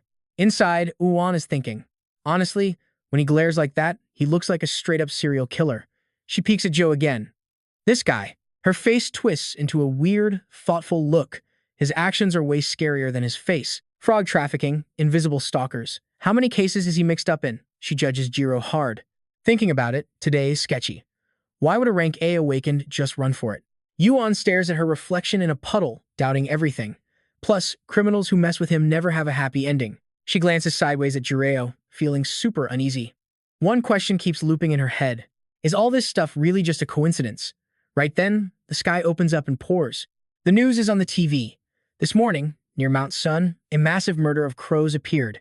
In the dark, Naj is just listening. Authorities are currently looking into the cause of the crow swarm. He closes his eyes in pure despair. From here on out, you better explain yourself clearly. He looks totally ticked off. I almost died back there. Just thinking about facing Ju and his demands makes him shudder. Mystery Guy tries to soothe him. Chill out, bro. He tries to explain. Look, this whole situation was totally outside of our predictions. He just looks dazed. Outside your predictions? Wei Hui nods and sighs deeply. No one has ever used pure senses to detect a Nightwalker's stealth skill before. He looks helpless. Who knew a crazy variable like this would show up today? Naj puts his hand up. Enough. He gives him a cold stare and declares, I am dropping the Esther case. Deal with it. This news leaves the guy totally floored. Naj points to a file on the table. Got fresh news. He looks at Jirio's silhouette with a very confused expression. Turns out the guy who caught the invisible stalker has deep ties to Ma Tai. Yi Hui looks at him with total suspicion. So what? It is not like he is glued to Esther. He adds his 2 cents. His ability to full rank S targets with Nightwalker was already confirmed. This hunter is a rare breed. Yi Hui picks up a file from the desk. He points to a photo of Ju and Esther chatting. Or maybe we just kill him first. Nage reacts immediately once he hears that new intel. Forget it. That guy is in the same class as Esther. Their levels might even be equal. He flashes back to yesterday's horror. I confirmed it for myself yesterday. Hearing this, Yi Hui starts to get it. Is he a fake ranker like me? His face says it all. He is pissed. But man, this report is a total mess for me. He keeps walking, letting the rain soak him. Kill the S rank. Our cult, Nakshat, will supply the gear and cash. He gives me a judgmental look. I mean, wasn't this the deal we made? Meet the Nachat cult, a fake religious group and a total scam. They fleece their followers for millions to stay afloat. It is a front for money laundering and deep ties to the underworld. And these sketchy cultists are obsessed with one thing and only one thing. Yi Hui drops his hood. Assassinate the S rank? His face suddenly looks dangerous as hell. We already gave you the tools. With stealth skills, Esther should be an easy kill, right? That gets Nail heated. He turns around with a look of pure judgment. They should have provided better skill stones from the jump. His eyes scream contempt for these cult bastards. Yi Hui just smirks. Look, talking trash to me won't change the facts. No dead S rank means no more money. Nail is fuming inside, keeping his thoughts to himself. Bitch, if she wasn't signing the checks, I would have ended her by now. Negotiations done, she turns to leave. If Esther is too tough, just bag any S rank. Just move fast. Naj snaps back, asking if any S rank really counts. Yu Hui just nods. Anyone works. She adds, the Great One is watching, so have some faith and get it done. You will pass this test. He listens in silence. A wild grin hits his face as he pulls his hood up. This is the final shot. Fail again, and the cult leader cuts the funding. Her voice sounds judgmental. You don't want that, do you? Naj listens, boiling with rage on the inside. These fanatics pay way too much to walk away. Can't quit now. Suddenly, Yi Hui says, I have some intel you might like.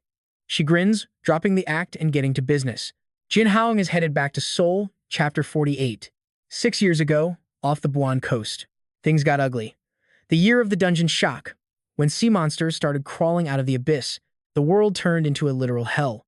Monsters destroyed everything, and human weapons could not even scratch them. Everyone was in danger. Then, awakened heroes started appearing nationwide. The awakened fought hard, but the monsters were just too powerful. Peace was gone. Finally, one man snapped and leaped into the fray. He used his raw power to rip through that giant beast. His eyes turned cold. South Korea's very first S rank had arrived. Pushed to the edge, his power completely exploded. It was a level that A ranks could not even touch. Facing those beasts, his expression turned deadly serious. He charged forward. His strikes were so fast the monsters could not react. He wiped them all out, flipping the script on the war. It looked hopeless. Locals rushed over to see the hero in action. Phones came out to record the guy who saved Busan from collapse. He just stood there. The fight had drained all his energy. The legend begins. Meet the national hero, Deng Haom. With him, Korea stabilized. Today, the hero returns to Seoul. The driver speaks up. We are here, Mr. Deng Haom. Ha Song just nods. Thanks, good work. The driver looks out the window, looking worried. Huge crowd out there. You okay? He spots the mob immediately. Attention is just part of the job. Everyone is here. How did they get the schedule? Should we use the underground parking? Ha Song does not hesitate. He steps out. I am fine. The noisy crowd goes dead silent. Then they scream, it is Deng Haom. Hey, look over here at S-Class Hunter Deng Haom. To these people, he is a literal god who risks everything to shatter speed records for clearing gates faster than anyone else in history. Die-hard fans are swarming Haong, looking at him with total hero worship. You are seriously the ultimate awakened hunter. Plus, you are way too handsome. Honestly, the guy has basically stolen everyone's hearts. He is stuck at number 1 in the national rankings and he is not moving. In Korea right now, Deng Haong's presence is absolute. Just then, the security guards rush over. Mr. Deng Haong, we are so sorry about this. The guard starts making excuses, saying they tried to pick him up as quietly as possible, but apparently, there was a leak somewhere and the word got out. I will get you inside right away, sir. Once they are safely in, the guard smiles and admits that your popularity is exactly what everyone expected. Ha-se-ong just shakes his head. Not really. He curiously asks if anything interesting has been happening around Soon lately. The guard quickly explains there were some minor incidents, but thanks to Miss Esther stepping in, everything was handled perfectly. Ha-se-ong sighs in relief. Well, that is good. Remembering something, he calls out and grabs the guard's attention. Looking totally curious, he turns around and asks if there is any news on that F-class hunter from back before. The guard is still looking confused about what he means. Ha-se-ong continues to explain the situation. I reported a hunter suspected of faking their rank. I am dying to know. Are the results finally in yet? About that re-examination. The guard nervously clutches the report in his hands, with beads of sweat rolling down his face. As the elevator doors slide open, he slowly says that they found nothing unusual at all. Haong can hardly believe his ears. What did you just say? He asks again, desperate to confirm if it is true. The guard nods firmly. Yes, we rechecked using the latest tech, but we did not find a single abnormality. The next words leave him totally frozen. That person really is just an F-class. Haong's mind is racing.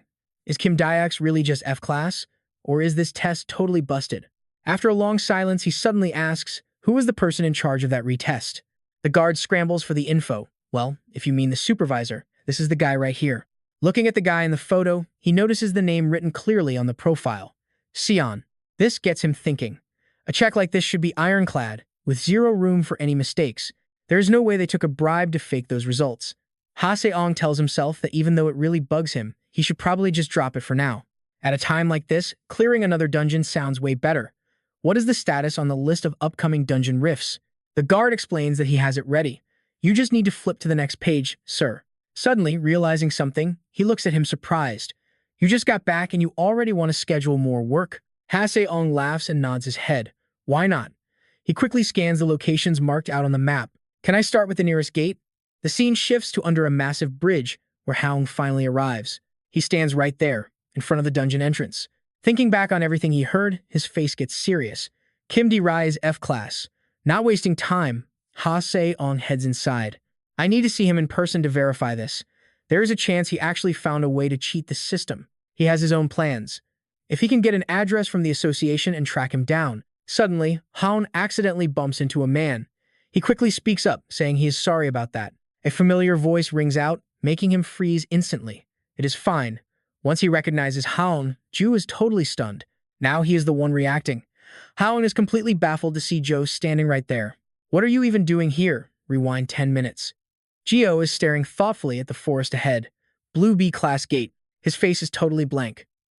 The reason he is crawling back into another gate is actually pretty simple, really. Thoughts are racing through his head. I cannot stop my research now, so there is really no other way. He remembers controlling those black crows. Since he proved he can control animals, the next step is testing it on monsters. Jiro starts imagining a future where he can actually take control of all kinds of other dangerous monsters out there. If I can control monster corpses, this is going to be a massive payday for me. This might be pretty tough for him, though. Monsters are not exactly easy to find in a clean state like rats or birds are. People usually only rip out the valuable parts of monster corpses, so they end up totally shredded. This keeps Jiro thinking as he walks forward. Even though this gate is B-class, apparently nothing inside is worth much money. A question started burning in his mind. If this is it, could this actually be the rare specimen I have been searching for? Gio has spent plenty of time running from monsters, but going solo as an E rank is basically a death wish. With that in mind, he stuck to the plan. All he had to do was scavenge the monster corpses the previous team already hunted down. Jiro surveyed the scene before him. This was supposed to be the perfect heist he had carefully mapped out, but everything here was bone-dry empty, and it really started messing with his head. What the hell happened? He searched for any clues, but there were no bodies, no blood, not even a single scratch from a fight. Suddenly, a heavy footstep. Jiro stared at the freakish mutant chicken bird nearby and quickly hit the dirt so the thing would not notice him. He looked around, completely stunned. Is this gate really this empty and ignored?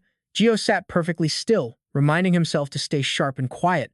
That is definitely the boss of this gate. No time to waste. He stood up fast and moved forward. Catching it with his bare hands would usually just be a pipe dream. Good thing he grabbed some useful magic gear during his last supply run. He thought about his buddy Sam. He could not just keep leaning on Yoon Seong for everything. This made him want to turn back. Besides, no, Awaken on Earth actually uses necromancy to control the dead anyway. Jiro kept walking, lost in thought. If Yoon Seong smells something fishy about what I am doing, I am toast. Right then, another man stepped out from the shadows and entered the secret dungeon from the outside. They slammed into each other. Ha-sung snapped, sorry. Jiro kept his cool and replied, no worries, man. But the moment he saw him, his face soured. Hunter Ha-sung looked confused and asked, what are you even doing here? Just a second later, Ha-sung reached out and whipped his sword right out of its sheath. He pressed the steel against Gio's throat. Before he could even react, the hunter asked, this is a B-rank gate, right? He looked suspicious as hell while questioning him. Did you not say you were just a low-level E-rank? Jiro tried to explain the situation. Ha-sung just kept judging him.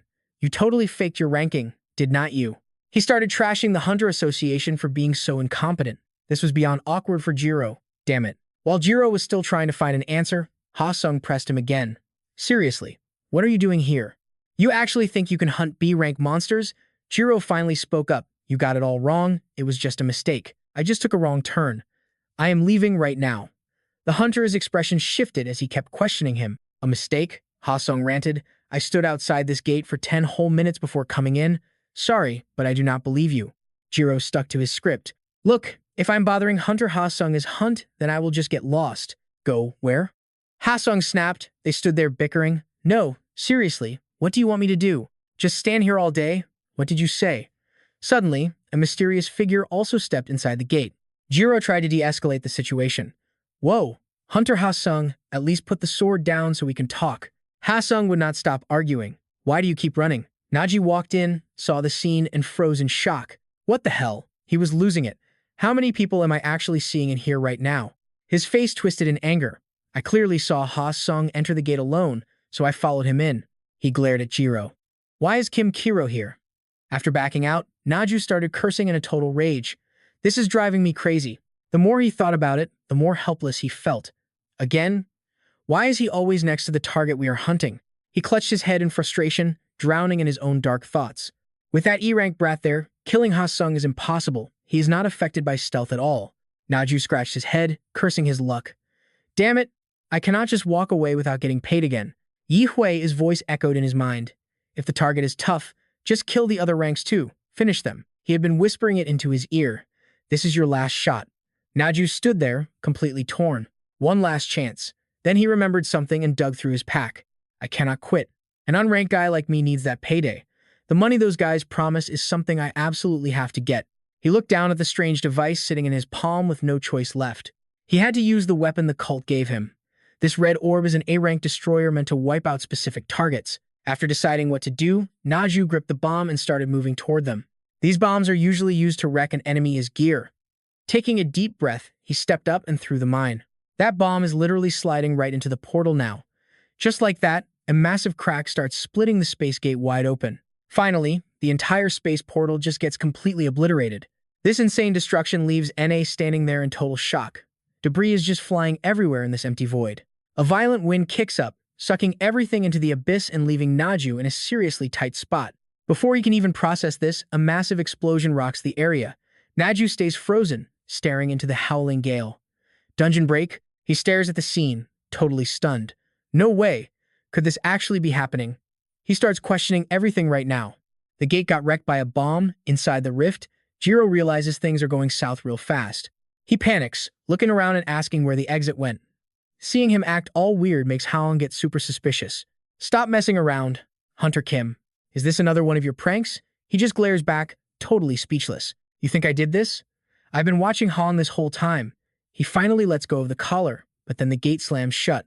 Can this actually happen? The more Jiro thinks about it, the more he feels like something is seriously off. Gotta stay calm and get my head straight first. For a gate to break, a certain number of monsters must pass through, or the boss has to die.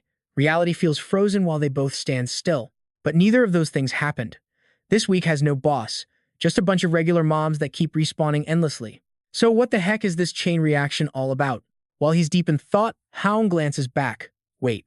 Suddenly, every monster in the area starts sprinting in the exact same direction. Both of them spin around, totally on edge. What on earth is that noise? Gio and Haon are just standing there confused when the whole environment shifts. He looks into the distance, trying to make sense of it. What he sees next leaves him floored. What is that? Why are there giant monsters showing up now? His expression gets darker by the second. Those definitely don't look like monsters from this dungeon. Ha-seong sounds worried standing right next to him. A notification pops up on his watch screen. Minotauros, the boss of the Labyrinthos Maze dungeon.